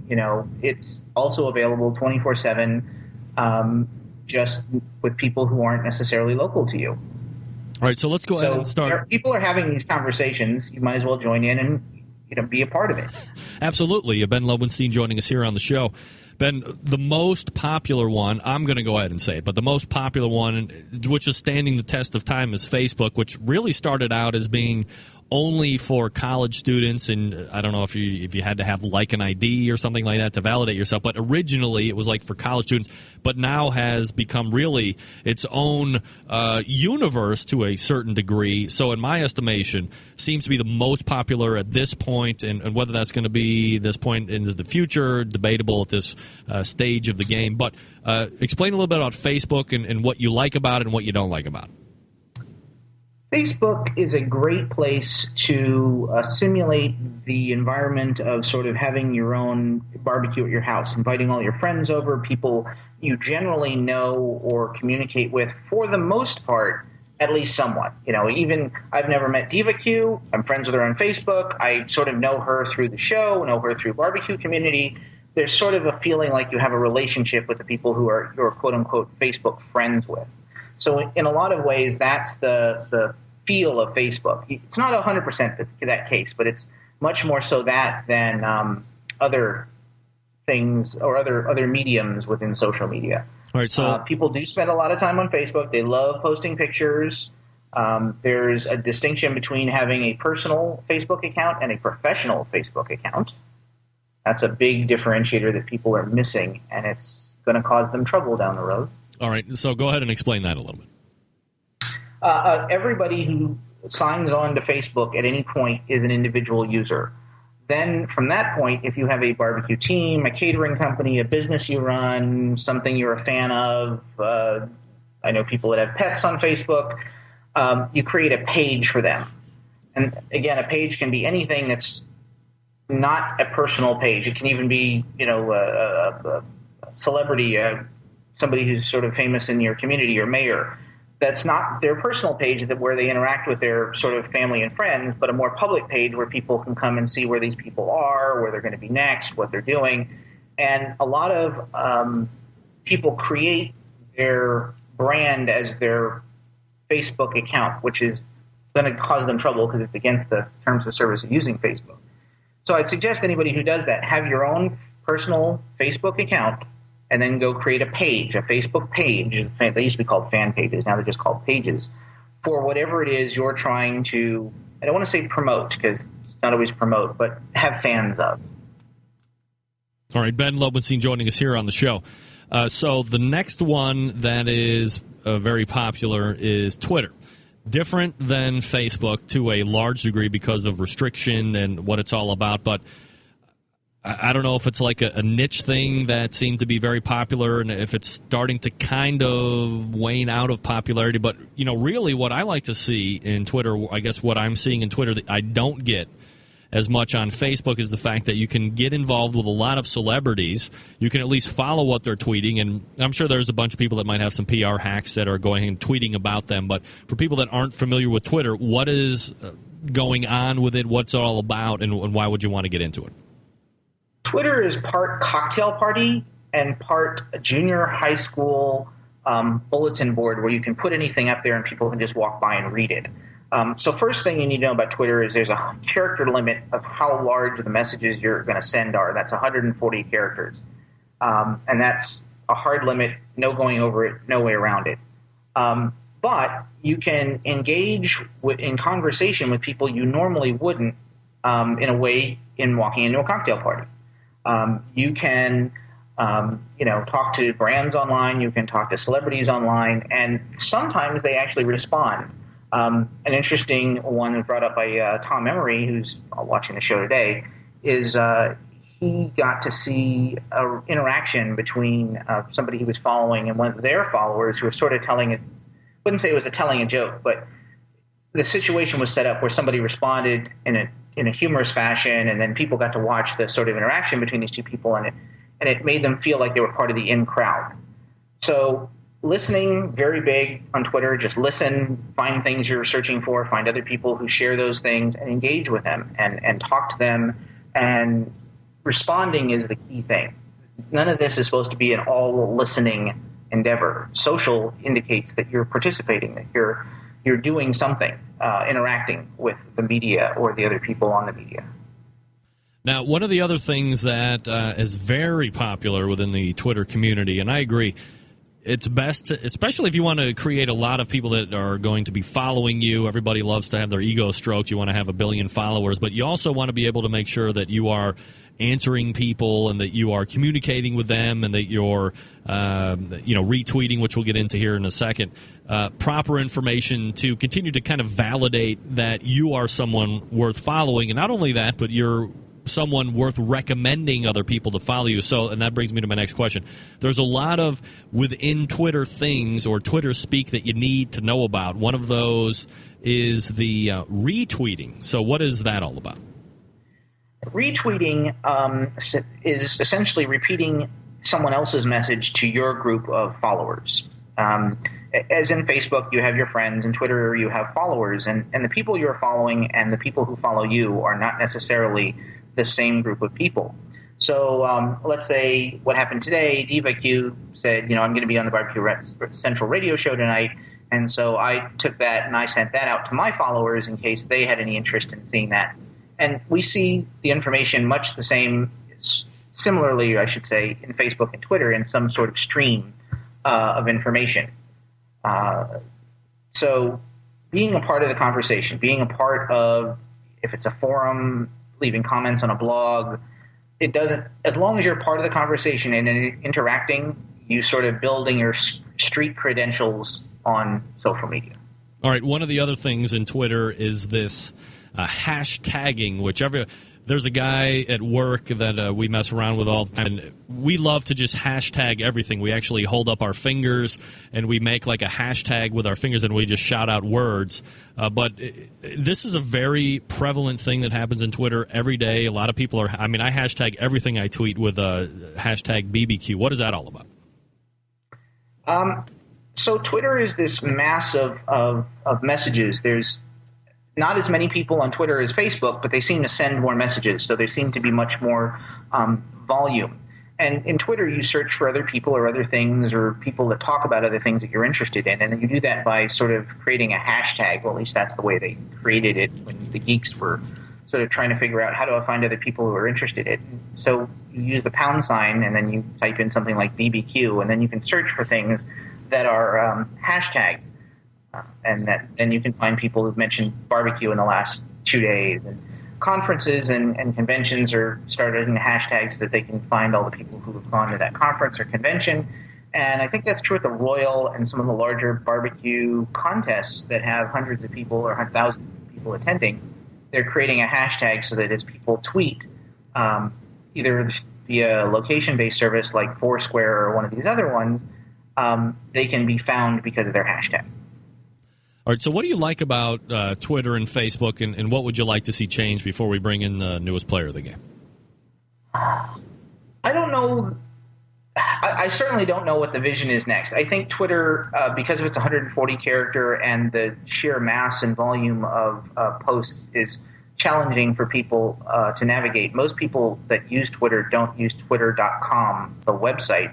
They use Twitter alternatives, TweetDeck, Hootsuite, these applications which can either run on your desktop or your mobile phone that help them sort of sort out Twitter for them. It's just a continuous fire hose of stream. And Facebook is starting to do that to some degree, especially people that have more than sort of 500 or so connections. Facebook is starting to filter out things that they believe you're not interested in based on some algorithm they have. So I notice that people who I interact with on a daily basis, or routinely basis, sort of during the week, they go, yeah, didn't you see I posted that on Facebook? I'm like, I didn't get that information. So now I have to go click on their name and find out what it is they were doing that they were talking about because it was lost. So I would like to see ability to filter some way so that we could get to the point where we sort of see what we want to see and customize the look and feel of some of this. All right, so this is all leading into this question.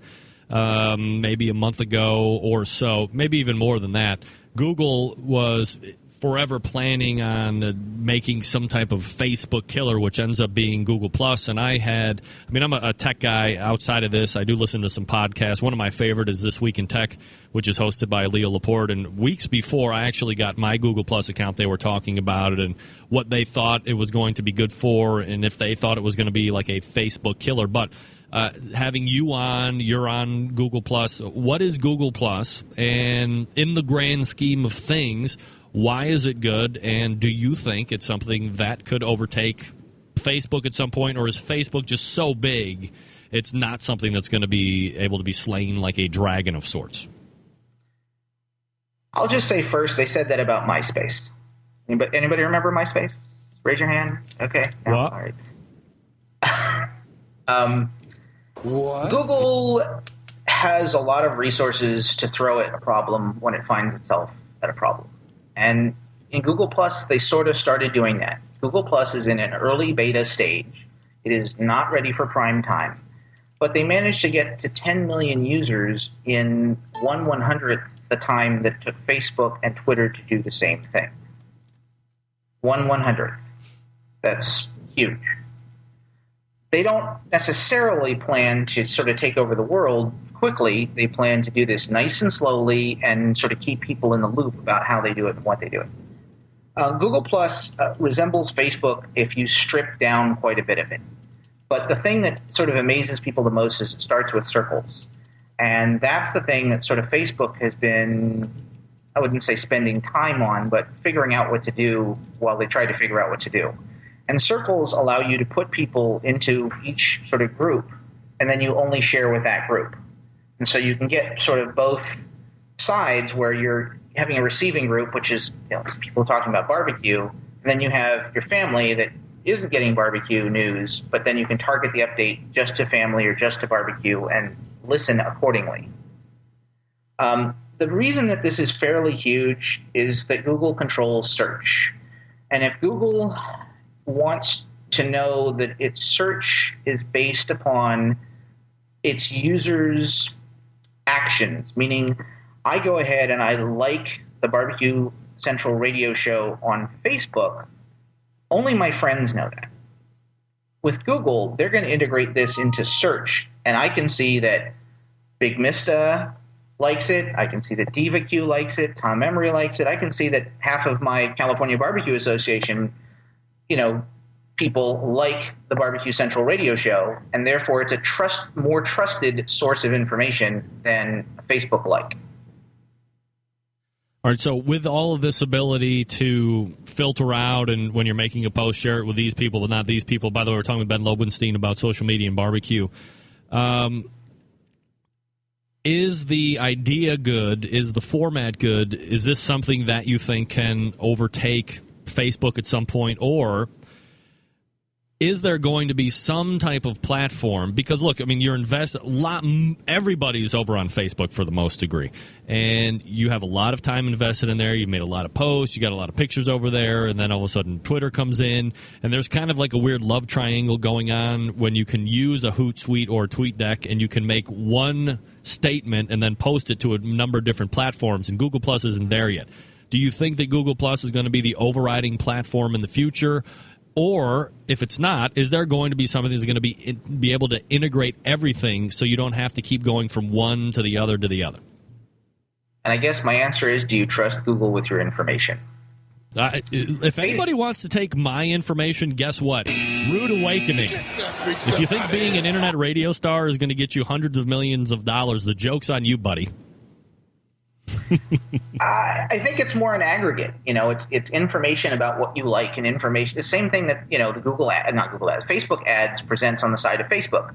They learn what you like based upon what you've been liking and what associations or groups you're part of, or that sort of thing. If you trust Google to do that, I think they're going to do a better job at it in the end. Now, what that is 5 years from now, Facebook is 6-7 years old. What was it? I don't remember, but it's quite a few years old. It's not like they just sort of took over. They made a simpler, better approach to what MySpace had originally tried to do. Is Google Plus going to be better than that? I think the search attribute and the trust attribute have a lot of factor that Facebook will never be able to get off the ground.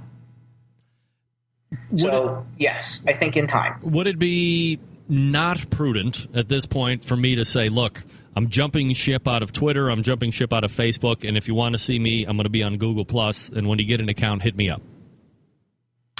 I wouldn't say leaving any of them right now. I know that at one point Twitter had approached Google to try and sort of sell out, and Google said, sorry, we're developing something on our own. So I think Twitter, I want to say will fold first, but we'll find a new owner or find a new way to sort of make it more relevant than what it is. And it is relevant in terms of that, things happen quickly, and that's where sort of news stories break and that sort of thing. And Facebook is where you hang out with your friends. But if you want to be found, you have to do that through Google. That's right. Ben Lobenstein joining us here on the show, breaking all of social media down, and why us barbecue folks, we see a benefit of why you want to get out there and do it, and that's why I wanted to bring Ben on and kind of break each platform down and see what he thought would be the leader in the future, which I think you said probably is going to be Google Plus, yes? I think so. They have a long way to go. So it's an early, they're the late horse to the race, and it's really early in their process to know how far they're going to be able to get with it. Certainly don't run and abandon everything for Google Plus, but if you can sort of claim your name first, and Google Plus is just as vigilant or even more so vigilant about business names than Facebook is. So register your real name on Google Plus, and if you need an invite, you guys can send me a message on Facebook or Twitter, and I can see what I can do about getting you an invite. All right. He is Ben Lobenstein, and he is breaking down all of social media right now for us barbecue folks. Ben, I appreciate the time tonight. Thanks for coming on. Thank you, Greg. All right. Take care. There he is. Ben Lobenstein breaking it down in seismic and gargantuan. Look, if you didn't know what it was all about, now you have a pretty good idea of why you should at least consider going on and getting some Facebook and doing a Twitter. Look, I understand Twitter might seem to be a little self-promotion, but, if you're on there, you'd think highly enough of yourself that other people want to read what you have to say, or you can just be a stalker like some other people. I know a lot of people, especially some folks that I work with that have Twitter accounts, they just like stalking. That's pretty much all that they're about. Who doesn't like a good stalker in their lives? That's what I've always said. Gang, before we get to Moonshine Bandits, I want to tell you about my good friend Dave Bosca over at Butcher Barbecue. You know him as, in the top 10 of the KCBS for Team of the Year points chase right now. You know why? Because he's got some kick-ass products, not only for the competition, but for the backyard cook as well.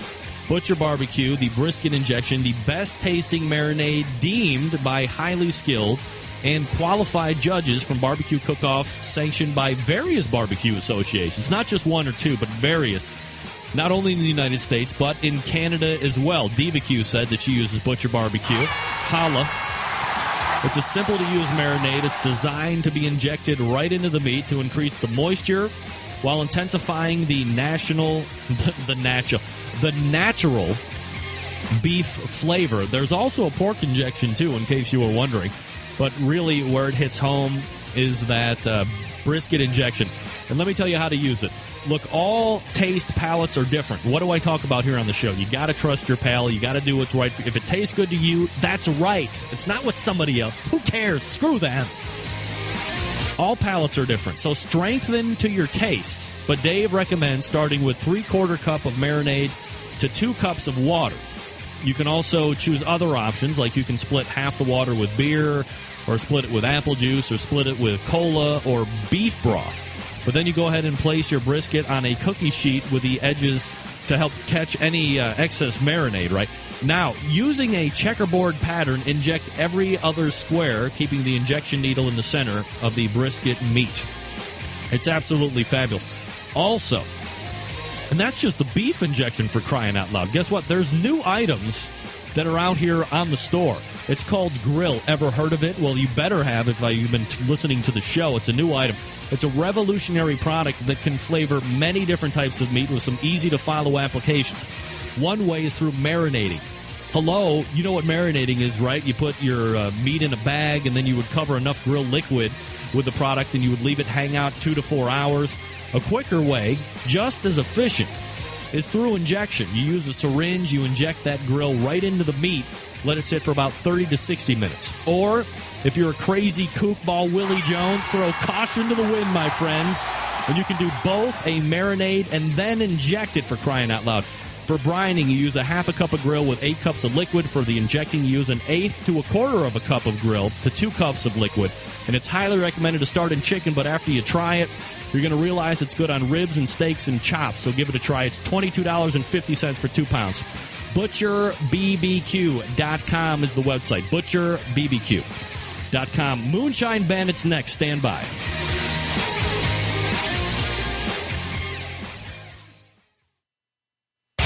Big name interviews, advice on cooking brisket and ribs, and the only host willing to share his honest opinion on all things important in the world of barbecue. It's the Barbecue Central Show.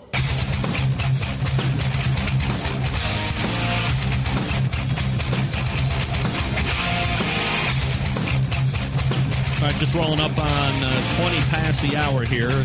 877-448-0433. Greg at thebbqcentralshow.com is the email. I think I should give special mention to the Shiners that are rolling in for my next guest. He is Big Tex from Moonshine Bandits. Big Tex, what's up, buddy? Hey, what's going on over there? The Rock and Roll Hall of Fame city is back and better than ever, Big Tex, and I appreciate you making time for the show tonight. And a couple different things that I thought would be fun to talk to you about. I mean, it's this barbecue show. It's a Barbecue Central radio show. So we're obviously going to be talking about the rub that you guys have just recently launched. But before we do that, and I don't usually have, I guess, interview segments with bands, but I've done it before. There was a band kind of in the Midwest section of the company called 3 Years Hollow. It's an alternative rock band, which is a little bit more my style of music. And I was approached by Jeremiah, and I said, you know what, this sounds great. We got a couple of cats out there in Los Banos, California, that are doing something very unique in the music scene, and I want to bring them on. And then, of course, we can correlate all of this back to barbecue, which is barbecue rub. So for the people out there that are listening that don't know about Moonshine Bandits and about Big Tex, what's it all about? When did you guys kind of get together and start this whole music thing? We'll build in from there. Well, we've been going at it for a while, and when you think of the Moonshine Bandits, you think of if you had to make a cocktail that was influenced by the Beastie Boys, Johnny Cash, a little David Allan Coe, throw it all in there, and you get the Moonshine Bandits.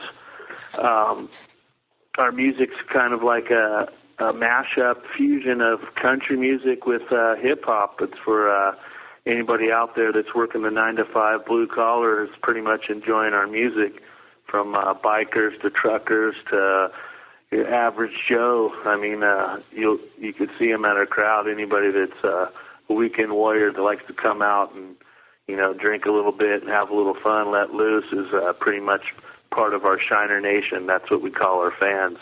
It's like one big dysfunctional family. It's funny. It's like I'm kind of being adopted into Shiner Nation. Likewise, you're being adopted into being a Centralite. So, I mean, that's awesome stuff that's happening tonight. Proud to be a Shiner here with Big Tex from Moonshine Bandits. You can follow him on Twitter, by the way, at Moonshine Bandits, and then you can also find him on Facebook, just /Moonshine Bandits when you get to Facebook.com.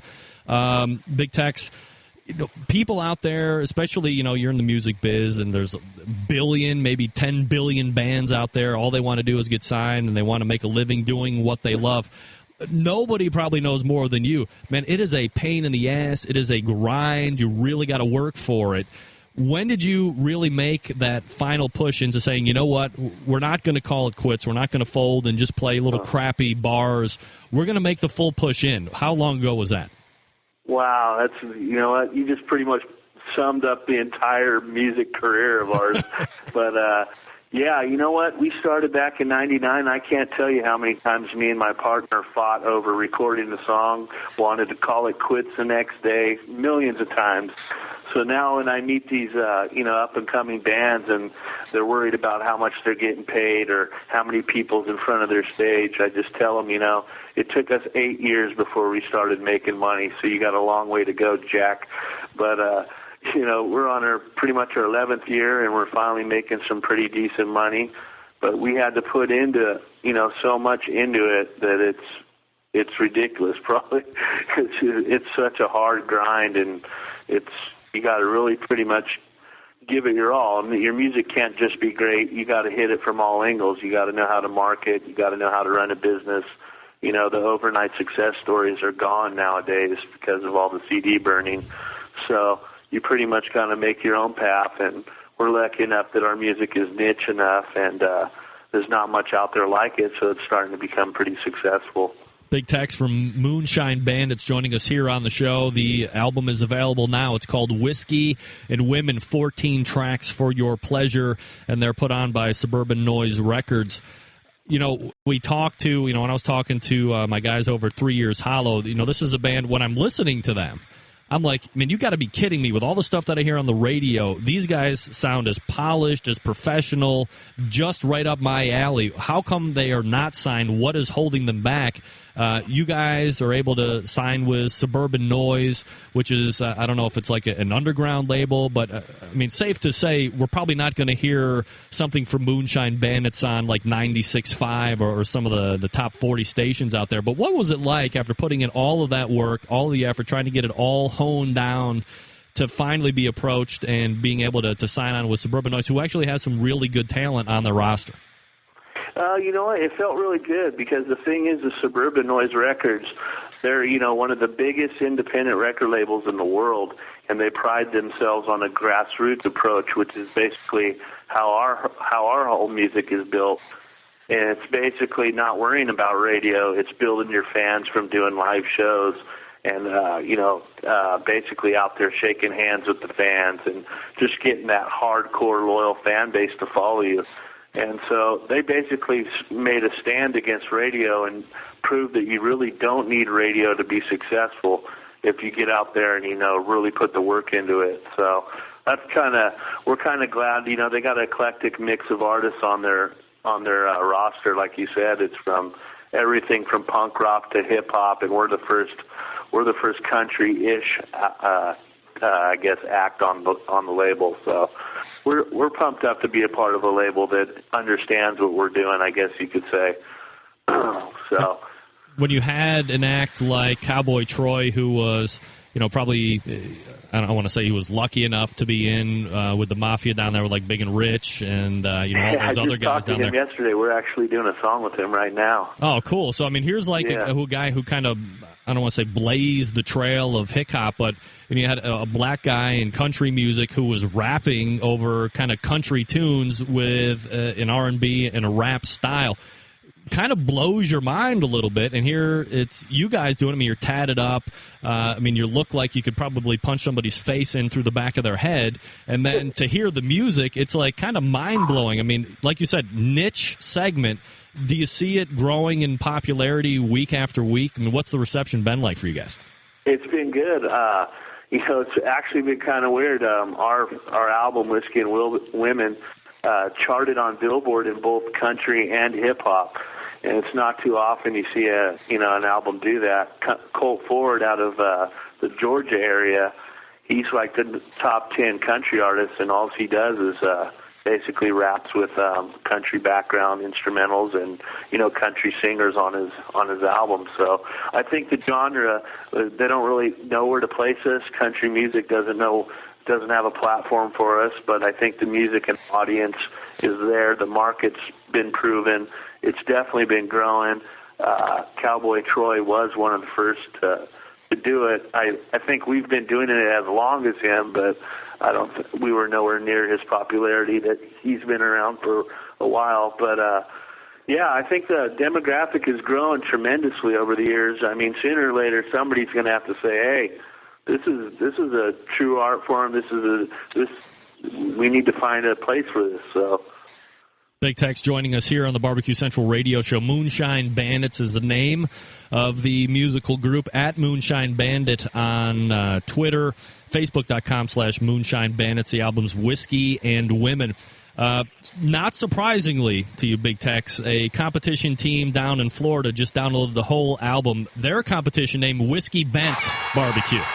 So, right on. Just like that, a brand new fan. So he said he had to download it just by the name alone. So, and those are some great guys. I met him in person myself. Cheers to them. There you go. Cheers to them. So that's Chad over there at Whiskey Bend Barbecue. Let me ask you this question. I mean, you've been in the business, like you said, you've been rocking it for, almost 10 years or whatever, 99, I think you said. You've seen a lot of evolution, back in the day, 15, 20 years ago. You were on the road, you were putting in the grind, and you had some big fat guy with a big cigarette or a big cigar in his mouth driving a fat Cadillac show up one night and push a big fat contract over to you. You made it. You fast forward 20 years now, technology is through the roof. Anybody who has I don't know if you're watching the video feed or not. I have a microphone, I have a mixer right here in the back of my house. I could cut an album right here all by myself, upload it to YouTube, and could be a sensation. Has the technology made it easier or made it more difficult for acts to get really, quote unquote, discovered at this point? You know what? I think that's pretty much a double-edged sword. I mean, you do got the technology to where pretty much anybody could record music now, whether you're crappy or you're good. But at the same time, you also got new forms of technology to market and distribute. So pretty much I don't need to go through a distributor no more. If I really don't want to, I could just, connect right to the digital vendors and go straight through iTunes myself. I can market directly to my fans myself through Facebook, and all that's free. So I think it's pretty much a double-edged sword. There's pros and cons to it all. It's just time, and you can't stop it. So you might as well just find ways to deal with it. Big Tex joining us here on the show from Moonshine Bandits. I love team names. I love band names. How do you come up with Moonshine Bandits? Well, actually, my great-grandfather was a bootlegger during Prohibition days over here in California, in the Bay Area. And basically, he would have my great-aunt push the alcohol and strollers to local politicians and even actual cops that were actually buying the liquor when it was outlawed. So he had a couple sneaky ways of running it all through a barber shop as his front, so we kind of ran with the whole moonshine thing. And it's just been, the moonshine is the most potent liquor you could have, and basically we love to party and we love to drink it up, so we just rolled with the moonshine, tagged on Bandits, and there you have it. Big Tex joining us here on the show. Moonshine Bandits is the name of the band. I'm looking up and down the cuts list for the album Whiskey and Women. Any of them hold a particular place in your heart for being your favorite, or do they all mean something special? We like the For the Outlaws track we did with Colt Ford and Big B, just because it's a tribute to a lot of the bikers we've met over the years, and a lot of the rebels, and a lot of the farm boys we've met. The video itself has done enormous for us on YouTube. I think it has 50,000 views in a month, so that's one of our favorites. And then the other one was probably My Kind of Country, was just more or less, a tribute to being American. That means a lot to us. The troops mean a lot to us. We send packages overseas nonstop, and we always throw in tobacco and jerky and stuff because, we have a lot of troops that are fans overseas, so we want to keep them happy. So those be probably the two favorite songs for us on the album. I think the album's got a little something for everybody. It's been getting great views on AOL and Amazon and all those cool sites. So it's every once in a while there's a traditional country person that can't stand it because it's so different. But oh well. Do you think? Is the end game at some point? Would you call it a success if you heard yourself on one of the standard classic country stations or rock stations, or is it not about that anymore for you? It's pretty much not about that. We've probably been on about 50 radio stations that, a lot of them were Clear Channel and some weren't. But to me, radio doesn't really, it's not the pinnacle for us. When I see 20,000 in front of my stage, that would be the pinnacle. I've seen 5,000 to 10,000, but 20,000 would be awesome. Big Tex joining us here on the show. All right, so let's transition a little bit out of the music business side and tie it back into the show a little bit. Just kind of coming out, it was just recently introduced, is this Big Tex Rebel Rub, which is a barbecue rub. Now, I know you're Los Banos, California. For the people that don't know, that's a little south of Modesto. California has its own little section of barbecue over there. It's not Memphis, it's not the Carolinas, it's not Texas, it's not Kansas City. California barbecue, at least to us barbecue nuts, the fanatics, is tri-tip, Santa Maria style seasonings, the red oak, all that good stuff. What do you like about barbecue? What's your favorite barbecue to eat? You know what? My favorite barbecue is probably big tri-tip fan. Out here, a lot of people cook the tri-tip smoked or barbecued, and then when we would travel over to Texas, it's always brisket over there. But I tend to pull for the tri-tip, even though I've had some great brisket over there with all my Texas folks. But I gotta pull for the tri-tip. All right. So, what kind of inspired you to get into a barbecue rub offering? You have a lot of standard paraphernalia. You have dog tags, you have T-shirts, you have the hats, all the good stuff. Where does rub come into this whole deal? Well, the one thing me and my partner prided ourselves with our music was that we wanted to create more of a lifestyle for our fans. It was, not just all about our music, but going out and having a great time on the weekends. And a lot of our fans like to go camping, like to barbecue.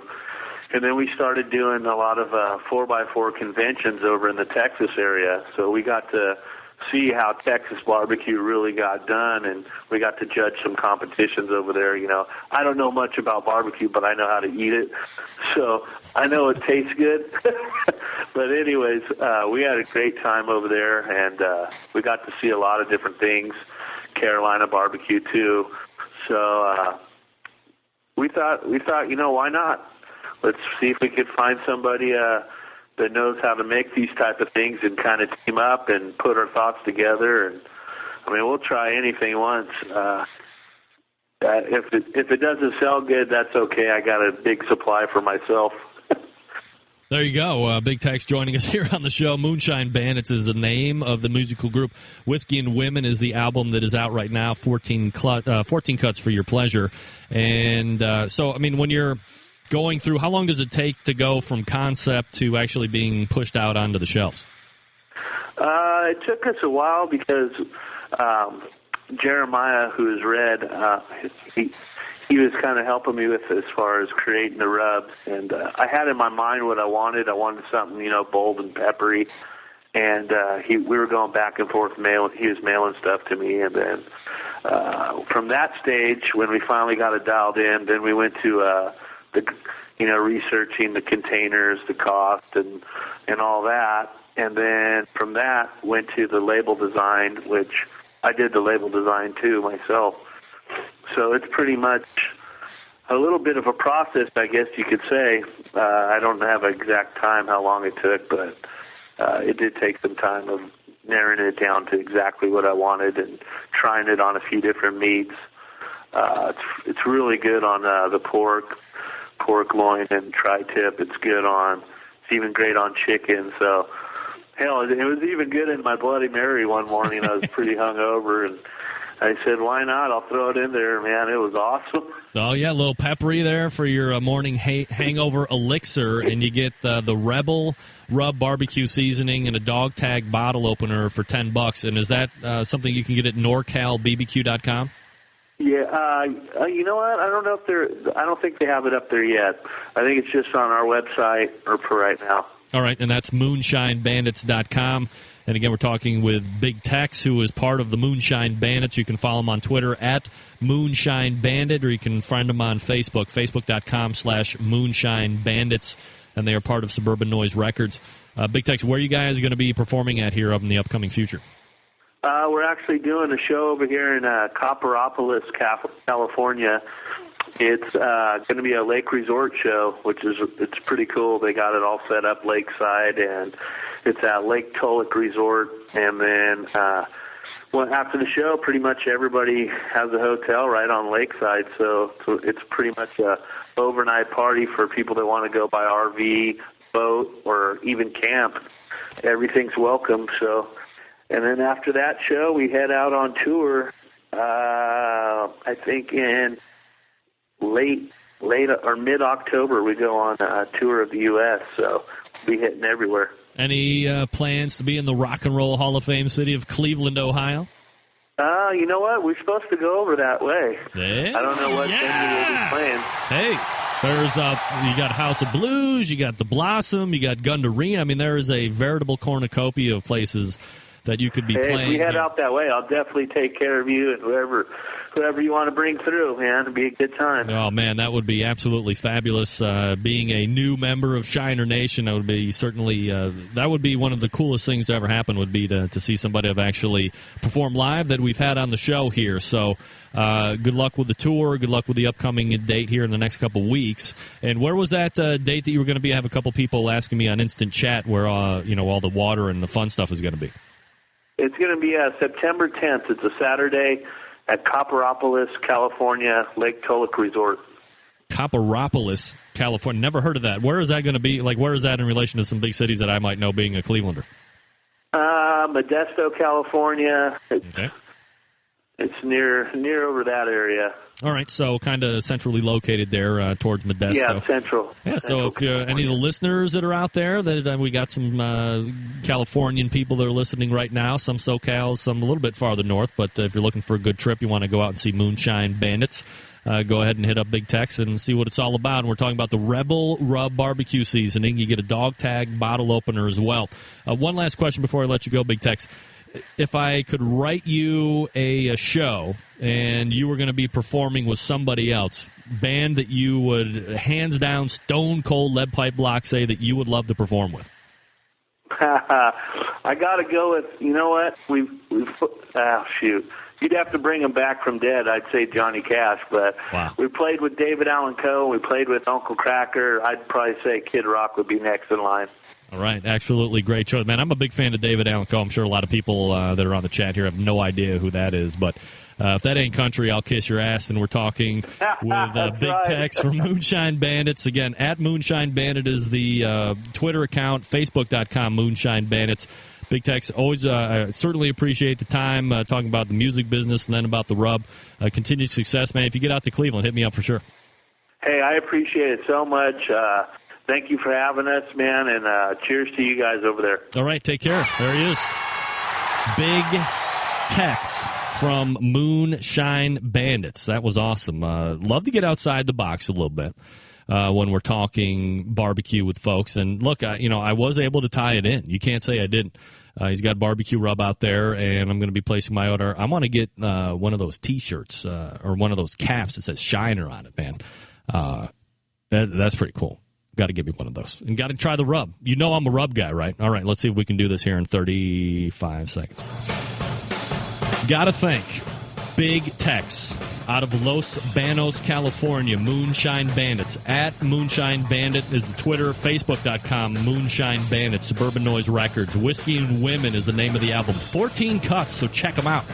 Also, thanks to Ben Lobenstein for joining me breaking down social media and barbecue. First hour, we had Diva Q talking about a little chicken disqualification, offering up tips to make chicken succulent in the backyard, and where she's going to be competing at next. And then, of course, we ended the first hour with Kevin Bevington of HomeBBQ.com and OutdoorCookingChannel.com. Big show lined up for next week. No big surprise, right? Want to help you control the rusty grill grate population here, Centralites. If you're using raw cast iron, do yourself a favor after each and every use. Spray it down with Pam, season it up after each and every use. Years of succulent service with no rust. Because you know when rust gets on there, it's a pain in the ass to get off. So just remember that. Until next Tuesday at 9 p.m. Eastern Standard Time. It's your program host and proud U.S. American, Greg Rempe. Good night now.